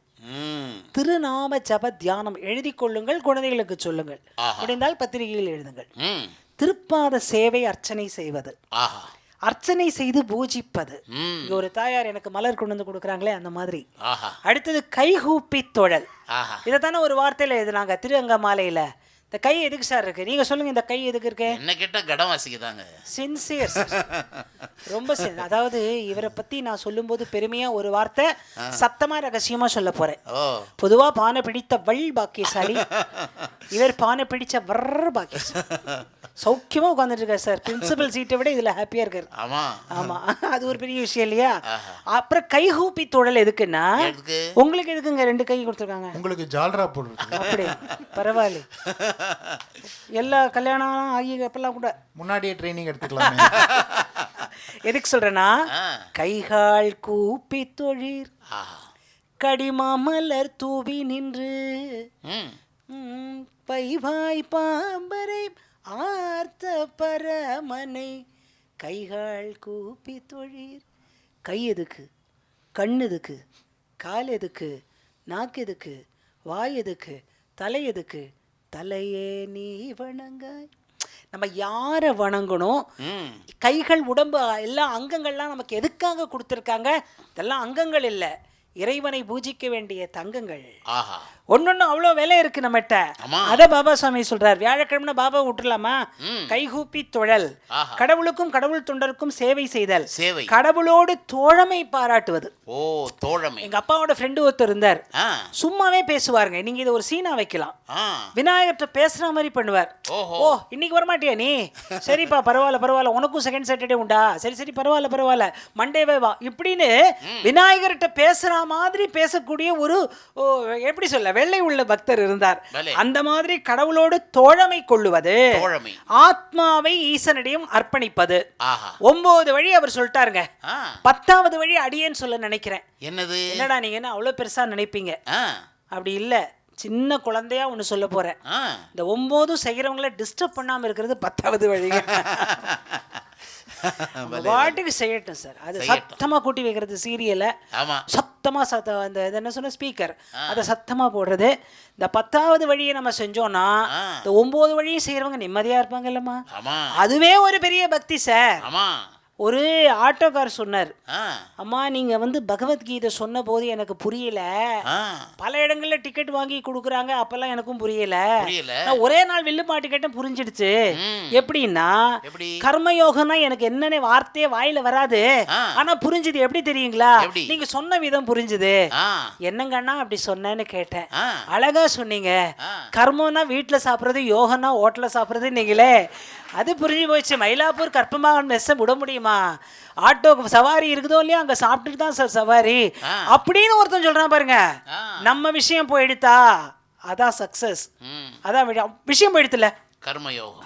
அப்புறம் நம்ம சொல்கிறோம், ஆண்டவனை நானாக நினைச்சைப்பா, நீ ஓட்டுறது பெருசு இல்லை, ஆண்டவன் தான் உனக்குள்ளேருந்து ஓட்டுறாருன்னு நினச்சிக்கோ அப்படின்னு சொல்லுவோம். ஆண்டவனே நானாக இருந்த ஆத்மாவே ஒன்றாகினா 5 நிமிஷம் உட்கார மாட்டான் சார். அவன் எதை பார்க்குறவன் உங்களுக்கு தெரியும். அவனை உட்கார வைக்கிறதுக்கு, அவரே உட்கார வைப்பதற்கு காரணம் என்னன்னா, சாமி சொன்னதா, விவேகானந்தர் சொன்னதான், உங்களை பார்த்தா ஏதோ வீரம் வருது சுவாமி அப்படின்னு ஒரு பாமரன் சொல்கிறான். வீரம் என்பதற்கு அர்த்தம் புரியாதவன் கூட ஒரு வீரத்தை பெறுகிறான் என்றால் சுவாமிஜி கொடுக்கிற தன்னம்பிக்கை. அந்த தன்னம்பிக்கையை குழந்தைகளுக்கு கொடுங்கள். இதைத்தான் நான் சொல்கிறேன். இப்ப இந்த 9 வழியையும் நம்ம கடைபிடிச்சு பக்தியோட இருக்கிற மாதிரி ஒரு அம்மா ரொம்ப பக்தி, இதான் ஃபைனல் பட்டு புடவை அனுபவம். அம்மா சூப்பர், நம்மளுக்கெல்லாம் ரொம்ப பிடிச்ச விஷயம் இல்லையா பட்டு புடவை? ஆமா, எவ்வளவு பெரியவா வந்தாலும், எவ்வளவு பெரிய பாடகியா இருக்கட்டுமே, எவ்வளவு பெரிய பாடகரா இருக்கட்டுமே, ஏன் நாடக நடிகர்களா கூட இருக்கட்டுமே, யாரா இருந்தாலும் ஃபர்ஸ்ட் வந்த உடனே எல்லா பெண்களும் முதல்ல இந்த அம்மா என்ன சேலை கட்டியிருக்கு பாப்பீங்களா இல்லையா? சரிதானே? மேடம், ஒரு மேடம் செல் எடுத்துக்கிட்டு அழகாக சிரிக்கிறாங்க ஃபர்ஸ்ட். ஆமாம், நீங்கள் வந்து இதே டாலர் செயின் போடுற, அதுதான் அழகு. அது என்னன்னா நம்ம மனசில் பதிஞ்சிடுறோம். ஒரு கண்ணாடியும் ஒரு கைத்தடியும் போட்டால் யார் சார்? யாரு? ஒரு கைத்தடியும் தலைப்பாயும் வச்சா யார் சார்? இதைத்தான் நான் சொன்னேன். ஒரு சிம்பலிக்க, ஒரு அடையாளமா இருக்கு இல்லையா? இந்த அடையாளத்தை நாம் தெரிந்து கொள்றதுக்கு இது ஒரு அழகான விஷயம். ஒரு அம்மா ரொம்ப பக்தியாங்க, ஆனா பெரியவா என்ன சொன்னாலும் செஞ்சிடற டைப் அவங்க. சரி, அந்த பக்தியில் அவங்க என்ன பண்ணிருக்காங்க, பெரியவா எப்பவுமே வந்திருக்கிற தரிசன கொடுக்கிற போது பக்தர்களுக்கு சண்டி ஹோமம் நடக்கிற இடத்தினுடைய அறிக்கையெல்லாம் போயிடும். வாங்கோ வாங்கோ வாங்கோ வாங்கன்னு. அது மடத்தோட ரொம்ப தொடர்புடைய ஆளுக்கு நல்லா தெரியும். நாங்களும் நிறைய கலந்துருக்கோம். சண்டி ஹோமத்தில் போய் நம்ம அந்த ஹோமம் நடக்கும்போது நம்மளுடைய என்ன முடியறதோ அதில் நம்ம அர்ச்சகர்கள்ட்ட கொடுத்தோன்னா அவங்க குருக்கள் போட்டுருவாங்க. அதுக்கப்புறம் அதில் உள்ள பிரசாதங்கள்லாம் நம்மளுக்கு தருவாங்க. அதுக்கு என்ன சொல்றாரு இந்திரா சௌந்தரராஜன், அவர் எழுதிய சம்பவம் தான் இது. உரிய பெருமை உரியவரிடம் சேர்த்து விட வேண்டும், அப்பொழுதுதான் அவர் உரிய பெருமை என்னிடம் சமர்ப்பிப்பார் இல்லையா? இதான கிவ் அண்ட் டேக் பாலிசிங்கிறது. அவர் சொல்றாரு, இந்தியாவின் பெருமை ஆன்மீகம். அமெரிக்கா, ஜெர்மனி, இது ரொம்ப நீங்க கரகோஷம் கொடுத்து ரசிக்க வேண்டிய இடம். அமெரிக்கா, ஜெர்மனி முதலிய நாடுகளில் எல்லாம் வளம் இருக்கிறது உண்மைதான். ஆனால் நான் ஒன்று சொல்லுகிறேன், முதுமையை சந்தோஷமாக அங்கு கழிக்க முடியாது. ஏனென்றால் முதுமை அங்கே தனிமையாகி கொடுமையாகிறது. உண்மைதானா? கரெக்ட். அப்புறம் ஒண்ணு சொல்றாரு, இதுக்கு தட்டாதவங்களும் தட்டணும். என்னன்னா, ஆனால் இங்கே முதியவர்கள் எல்லோரும் இந்தியாவில் சந்தோஷமாக இருக்கிறார்கள். ஏன் தெரியுமா? பேரன் பேத்தி கோவில் குளம் உபன்யாசம் ஹரிகதா கச்சேரி வில்லுப்பாட்டு என்று செல்கிறார்களே, தனிமை போய்விடுகிறது, ஞானம் பிறக்கிறது. நல்லா இருக்குல்ல? யார் சொன்னா என்ன சார்? இதை கேட்கும்போது ஒரு ஆச்சரியமான விஷயங்க. சொல்லுங்க. நான் பீச்சில் ஒரு நாள் வாக்கிங் போனேன். சரி, பீச்சில் வாக்கிங் போகும்போது காந்தி ஸ்டாச்சு கிட்ட ஒரு பெரிய கூட்டம் இருந்தது. எல்லாம் பார்த்தீங்கன்னா நல்ல ஏஜ் ஓல்டு. பெரிய கூட்டம் இருந்தது. எங்க கண்ணகி சிலை வரைக்கும் போயிட்டு திரும்பி வரேன், அந்த கூட்டம் முடியவே இல்லை. அது கரெக்டாக என்னதான் நடக்குதுன்னு கொஞ்சம் இருந்து பார்ப்போம். கரெக்டாக ஒரு 5 நிமிஷத்துல கூட்டம் முடிஞ்சது. என்ன ஒருத்தர் வந்தார், சார் என்ன சார் இந்த கூட்டம்னு கேட்டேன். சீரியஸாக கேட்டேன். எல்லாம் அரௌண்ட் 80s மேலே தான் அந்த கூட்டமே. என்ன சார், என்ன அஜெண்டா, என்ன எதுக்காக இவ்வளோ பேர் கூடியிருக்கீங்க, இவ்வளோ ஏஜ் ஓல்டு எல்லாரும் கூடியிருக்கீங்க என்னன்னு? அப்போ அவர் சொன்னார் பாருங்க, இந்த கூட்டம் எதுக்குன்னா, நாங்கள் மாதத்துக்கு ஒரு முறை கூடுவோம், ஃப்யூச்சரில் என்ன பண்ணலான்னு நாங்கள் டிஸ்கஸ் பண்ணுவோம். இதுக்கு மேலே? ஆமாம், சீரியஸாக நடக்குதுங்க. ஃப்யூச்சரில் என்ன பண்ணலான்னு நாங்கள் டிஸ்கஸ் பண்ணுவோம். அவர்களுக்கு ஃபியூச்சர் இருக்குன்னு நம்பிக்கை இருக்கு பாருங்க. இதே மாதிரி ஒரு கூட்டம் இப்ப அம்மா சொன்னாங்கல்ல, நல்ல விஷயம் அது, அருமை. இதே மாதிரி ஒரு கூட்டம் இப்ப அம்மா சொன்னாங்கல்ல சேலை, ஆமா. இந்த சேலை வாங்கும் போது ஒரு கணவர்கள் கூட்டம் கடை வாசல்ல இருப்பாங்க. அவங்களும் ஃபியூச்சர்ல என்ன பண்ணலாம் அங்க டிஸ்கஸ் பண்றாங்க. வேற வழி ஃபியூச்சர்ல என்ன பண்ணலாம், வேற கடைக்கு போலாம், அவ்வளவுதான். இல்ல அல்லது கடையே வச்சிடலாம், அது ரொம்ப நிம்மதியில உள்ளே சங்கம் கூட வந்துருச்சு. ஆமா. ஓஹோ, அட்லீஸ்ட் உள்ளே காத்திருப்போர் சங்கம் அப்படின்னு வச்சுக்கோங்க. என்ன செய்ய முடியும்? அப்படிதான் இந்த அம்மா படம் வாங்கினாங்களாம் தெரியாது எனக்கு. அப்புறம் ஒன்று எழுதுறாருங்க இந்திரா சௌந்தரராஜன். பல பல பண்டிகைகள் இந்திய கலாச்சாரம் யாகம் ஹோமம் எல்லாம் நடப்பதனால் அடுத்ததான் நம்மளுக்கு சந்தோஷமான செய்தி. சந்தோஷமான செய்தி வரும்போது ஜுரம் வந்த மாதிரி இருக்கும். அப்படி இருக்கக்கூடாது, ஏன்னா அதான் நம்மளை வாழ்விக்கிறது. இத்தனை யாகங்கள் இத்தனை ஹோமங்கள் நடப்பதனால் தான் நம் நாட்டில் மழை ஒழுங்காக பொழிகிறது, பயிர் விளைவு நடக்கிறது, மக்கள் ஒற்றுமை இருக்கிறது, அமைதி இருக்கிறது, வளமை இருக்கிறது, பசியற்ற வாழ்வு ஓரளவிலாவது இருக்கிறது என்று இந்திரா சௌந்தரராஜன் சொல்லிவிட்டு இந்த அனுபவத்தை அவரோட பாஷையில பதிவிக்கிறார். நான் என்னோட பாஷையில சொல்ல போறேன். பெரியவா ஊருக்கு வந்தாலே வேள்வி ஹோமம் யாகம் தான். அப்படித்தான் சண்டி ஹோமம் ஒரு பெண் காமாட்சி அம்மனுக்கு அழகான பச்சை பட்டுப்புடவை செலக்ட் பண்ணி, எந்த கடைன்னு சொல்ல மாட்டேன், அது ஆட் ஆயிடும்ல, சொல்ல மாட்டேன். அது எனக்கு தெரியும், ஆனா சொல்ல மாட்டேன்.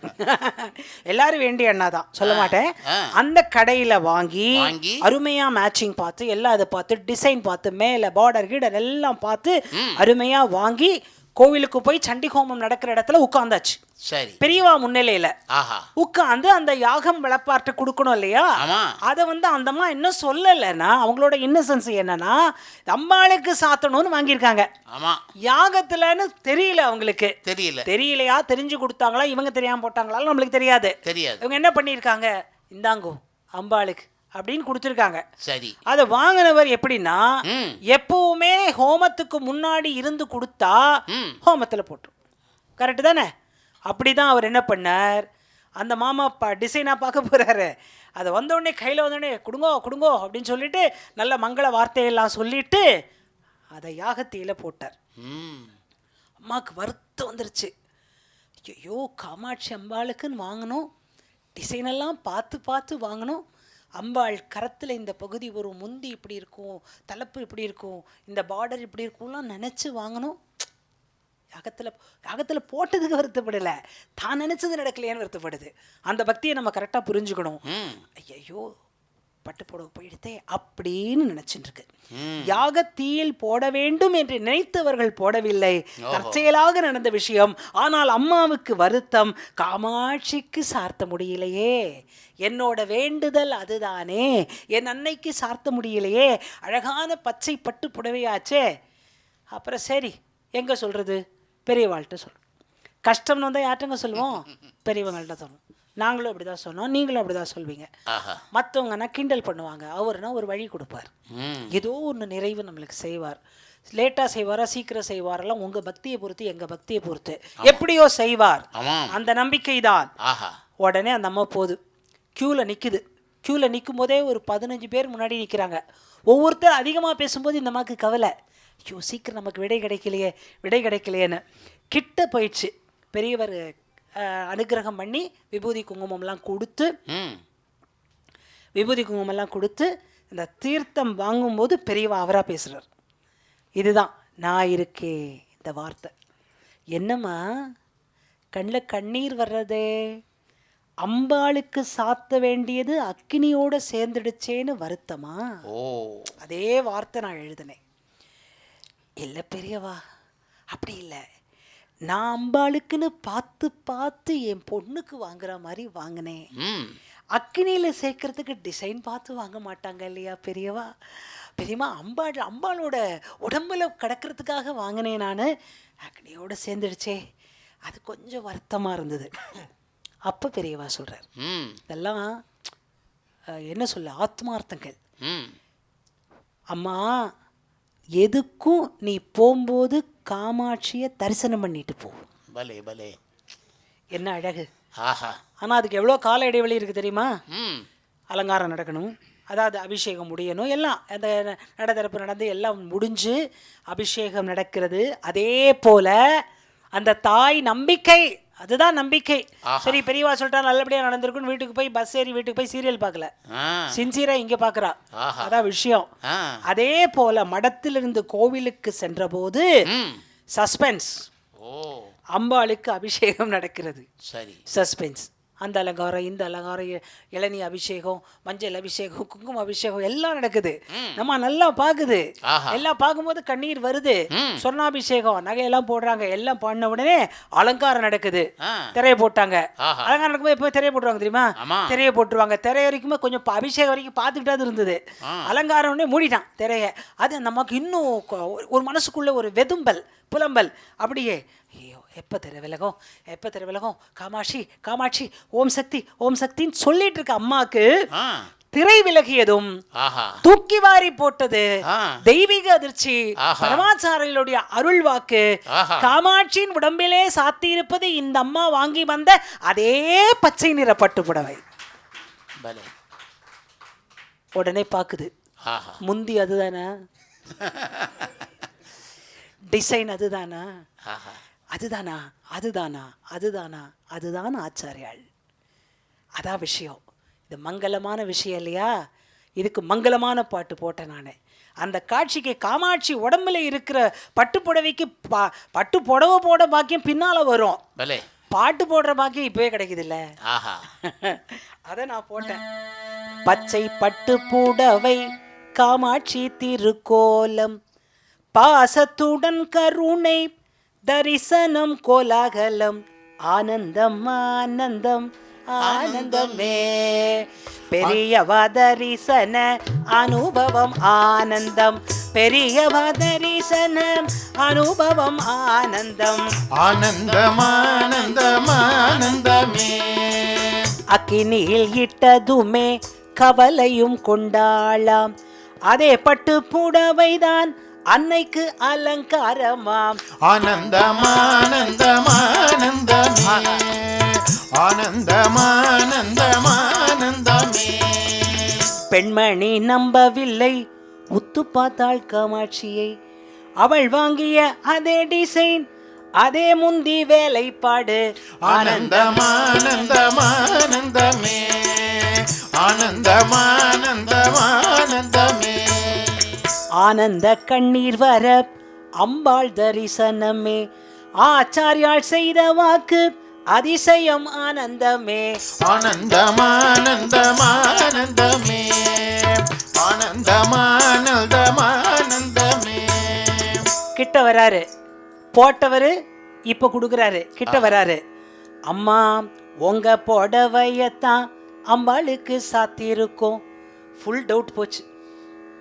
அப்போ சொல்றாரு, ஹோமம் வேள்வியில் இட்ட உங்கள் பட்டு புடவை இது. ஆனந்தம் ஆனந்தம் ஆனந்தமே, ஆனந்தம் ஆனந்தம் ஆனந்தமே. எலுமிச்சப்பழம் தந்து இனிய குங்குமம் தந்தார், எங்களுக்கும் உங்களுக்கும் தங்கிடும் தாயார் உள் என்றார்.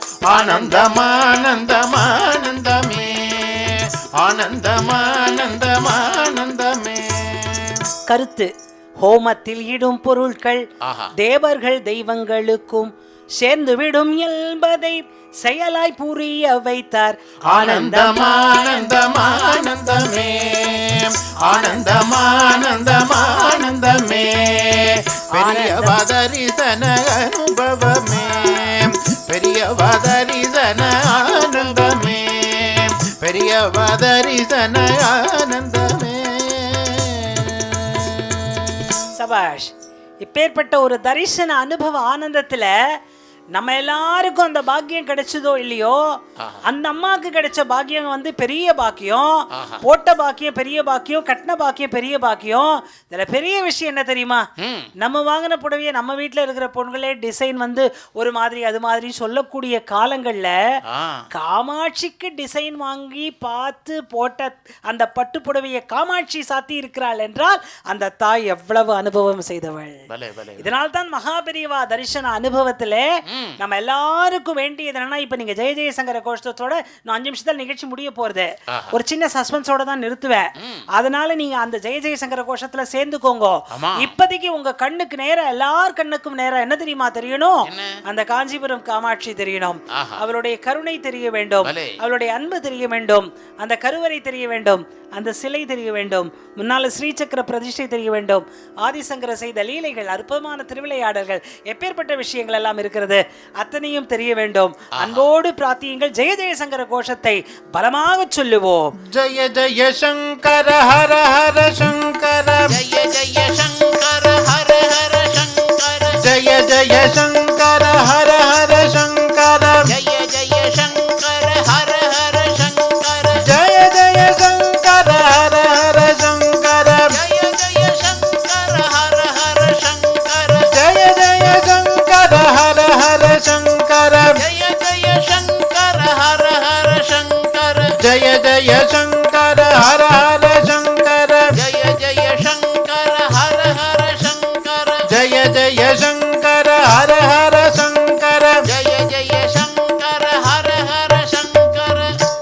கீவாஜா மிகச்சிறந்த பக்திமான். ஆஹா. அவர் பெரியவாளை ஒரு வாட்டி சந்திக்கிறார். ஓ. மகா பெரியவாளை கீவாஜா சந்திக்கிறார். அவர் எப்பேற்பட்ட உபன்யாசகர், எப்பேற்பட்ட அறிஞர் எல்லாருக்கும் தெரியும். தெரியும். ஸ்லேடெல்லாம் ரொம்ப நல்லா பேசுவார். ஆமா. ஒரு வாட்டி நம்மள மாதிரி கச்சேரிக்கு ரயில்ல போய் இறங்கினாராம். ஆ. அதிகாலையில இறங்கினாராம். சரி. எல்லாரும் மாலையோட வந்துட்டாங்களாம். ஓஹோ. உடனே வரவேற்க வந்தவற்றை இவர் சொன்னாராம். அவர் எப்பவுமே ஸ்லேட பேசுவாரு. ஸ்லேட ரொம்ப நல்லா இருக்கும். லைட்டா சிரிக்கலாம், ஆனா ஆழமாவும் சிரிக்கலாம். இது நம்ம மனசு பொறுத்து இருக்கு. எப்படி சொன்னாரு, அதிகாலையில போய் இறங்குறாரு, ஒருத்தர் மாலை தூக்கிட்டு வராரு, இவரோட ஸ்லேடை பிறக்கிறது. அதிகாலையிலேயே அழகா ஒரு வார்த்தை சொல்லிக்க பாருங்க, அடனே அடனே வாங்கோ வாங்கோ, காலையிலேயே மாலை வருதே அப்படின்னா. என்ன ஒரு சிம்பிள் நகைச்சுவை. அதே மாதிரி ஒரு மேடைக்கு போனாராங்க. சரி. மேடைக்கு போன உடனே அன்னைக்கு தலைப்பு என்னன்னா இம்மையும் மறுமையும், இதான் தலைப்பு. அப்ப அன்னைக்கு பார்த்து தொடங்கும் போது, நிகழ்ச்சி தொடங்கும் போதே மைக்கு சரியா இல்லையா. ஓஹோ. மைக்கு சரியில்லைன்னொடனே, மைக் சரியில்லைன்னா என்னப்பா மைக் சரியா இல்லையே என்ன சொன்னோடனே அந்த மைக் மேன் என்ன பண்றாரு, இன்னொரு மைக் கொண்டு வர்றாரு. அந்த மைக்கு சரியில்லையா. உடனே தலைப்பு ஆரம்பிச்சாரு, இம்மைக்கும் சரியில்லை, மறுமைக்கும் சரி, அம்மைக்கும் சரியில்லை, மறுமைக்கும் சரியில்லை. ஐயோ கடவுளே. ஆனால் இம்மைக்கு சரியாக இருக்கிறது, நம்ம மைக் சரியாக, இம்மைக்கு சிறப்பா இருக்கு. சந்தோஷம் சந்தோஷம். அதுதான் அது பாருங்க, அந்த ஒரு என்ன சொல்லனா ஸ்பான்டேனியஸ் தானே கலைஞர்களுக்கு உரிய ஒரு அருமையான சொத்து. அது வந்து தாய்ப்பால் வழியா வந்ததா, தமிழ் தாய் வழியா வந்ததா, ஆச்சாரியால் வழியா வந்ததா, அனுபவம் வழியா வந்ததா, படிப்பு வழியா வந்ததா, பாட வழியா வந்ததா, பாசறை வழியா வந்ததா, பாசத்தின் வழியா வந்ததா, சத்தியத்தின் வழியா வந்தா, சரளமா வந்ததா தெரியாது. அது அவாவாளுக்கு அவாவளோட திறமையின்படி வரும். அப்பேற்பட்ட ஸ்லேடை மன்னருடைய சந்திப்பு மகாபெரிவாளோட ஒரே நிமிஷம் முடிக்கிறேன். சந்திப்பு நடக்கும்போது பெரியவா பெரிய டிஸ்கஷன், அது அப்புறமா சொல்றேன். சரி. தமிழுக்கு தமிழ்னு ஏன் பேர் வந்தது அப்படின்னு பெரியவர் கேட்டிருக்கார். இதுக்கு கீவாஜா என்ன பதில் சொல்லி இருப்பார்? அவர் சொன்ன பதில் என்கிட்ட இருக்கு, உங்க பதில் உங்ககிட்ட இருக்கு. அதுல வியாழனின் சிறப்பு இருக்கு. அதனால 3மா சேர்த்து அப்படியே எதிர்பார்த்து காத்திருங்கள் அடுத்த வியாழன் வரை. வாழியவே பல்லாண்டு காலம் வந்திருந்தோர் எல்லோரும் வாழியவே, பல்லாண்டு பல்லாண்டு வாழியவே, பெரியோரும் தாய்மார்களும் எல்லாரும் பல்லாண்டு வாழியவே, பல்லாண்டு பல்லாண்டு வாழியவே. நம்ம கிருஷ்ணா ஸ்விஸ் முரளி அண்ணா பிவி பவனின் நிர்வாகங்கள் எல்லோரும் வாழியவே, பல்லாண்டு பல்லாண்டு வாழியவே. கலைஞர்கள் அண்ணா எஸ்என்ஏ விருது வாங்கிய அண்ணா காத்தாடி ராமமூர்த்தி வாழியவே, அவர் பல்லாண்டு பல்லாண்டு வாழியவே. சங்கரர் வேஷமிட்ட ஐயா அவர்கள் என்றும் வாழியவே, அவர் பல்லாண்டு பல்லாண்டு வாழியவே.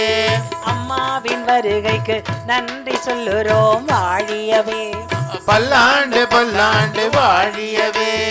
எனக்கு பூதந்த பூவான மங்கை வாழியவே, பல்லாண்டு பல்லாண்டு வாழியவே. அன்னை சாரதை அன்புடன் இங்கே அனுப்பி வைத்த கோபாலகிருஷ்ணன் தம்பதிகள் பல்லாண்டு வாழியவே, பல்லாண்டு பல்லாண்டு வாழியவே. அசையாமல் வில்லை செல்லெடுத்த சகோதரி வாழியவே, பல்லாண்டு பல்லாண்டு வாழியவே. ரசித்து கேட்கும் வீடியோ ஐயா வாழியவே, பல்லாண்டு பல்லாண்டு வாழியவே. கிருஷ்ணா சுவிஸ் நிர்வாகிகள் எல்லாரும் நல்லபடி வாழியவே. அவர் பல்லாண்டு பல்லாண்டு வாழியவே. அன்பு தம்பி ஸ்ரீதர் வாழியவே. பல்லாண்டு பல்லாண்டு வாழியவே. ஆடியோ அமைப்பாளர் வாழியவே. பல்லாண்டு பல்லாண்டு வாழியவே. இதுவரை வியாழன் வந்தோர் வருகை, இந்த வாரம் வந்தோர் வருகை, வருகின்ற வியாழன் வருவோரும் எல்லாம் வாழியவே. பல்லாண்டு பல்லாண்டு வாழியவே. எல்லோரும் பல்லாண்டு வாழியவே. எல்லாரும் பல்லாண்டு வாழியவே. என்னோட பெட்டர் ஹாஃப் இல்ல பெஸ்ட் ஹாஃப் டாக்டர் எஸ் திருமகன் வாழியவே. பல்லாண்டு பல்லாண்டு வாழியவே. சரியான குரு மகன் கலைமகன் என்றும் வாழியவே. பல்லாண்டு பல்லாண்டு வாழியவே. வெங்கட் ராவண்ணா தபேலா இசைத்தார் வாழியவே. அவர் பல்லாண்டு பல்லாண்டு வாழியவே. அடுத்த வாரம் லீவு போடக்கூடாது, சரவணன் பல்லாண்டு வாழியவே. அவர் பல்லாண்டு பல்லாண்டு வாழியவே.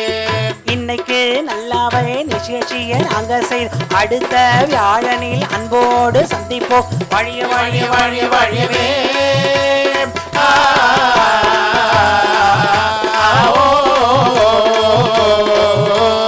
தக்கத்தக Janata தக்கத்தக Janata தக்கத்தக Janata தக்கத்தக Janata தக்கத்தக Janata தக்கத்தக Janata தக்கத்தக Janata தக்கத்தக Janata தலாங்கதக Janata.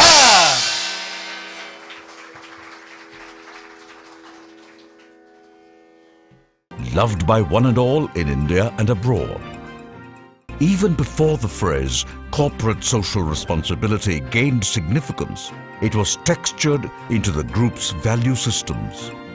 And today, this phrase has been redefined by Mr. Murali as citizen social responsibility. Chennai 365, an effort by SKS in association with social, sports and cultural bodies to do good to a vibrant Chennai. To Sri Krishna Sweets, it's no mere rule. It's not just an act. It's every citizen's social responsibility. After all, we make a living by what we get, but we make a life by what we give. And in the process, create a world where life's best bonds are built with love and care. And in time, they will become our strongest bond.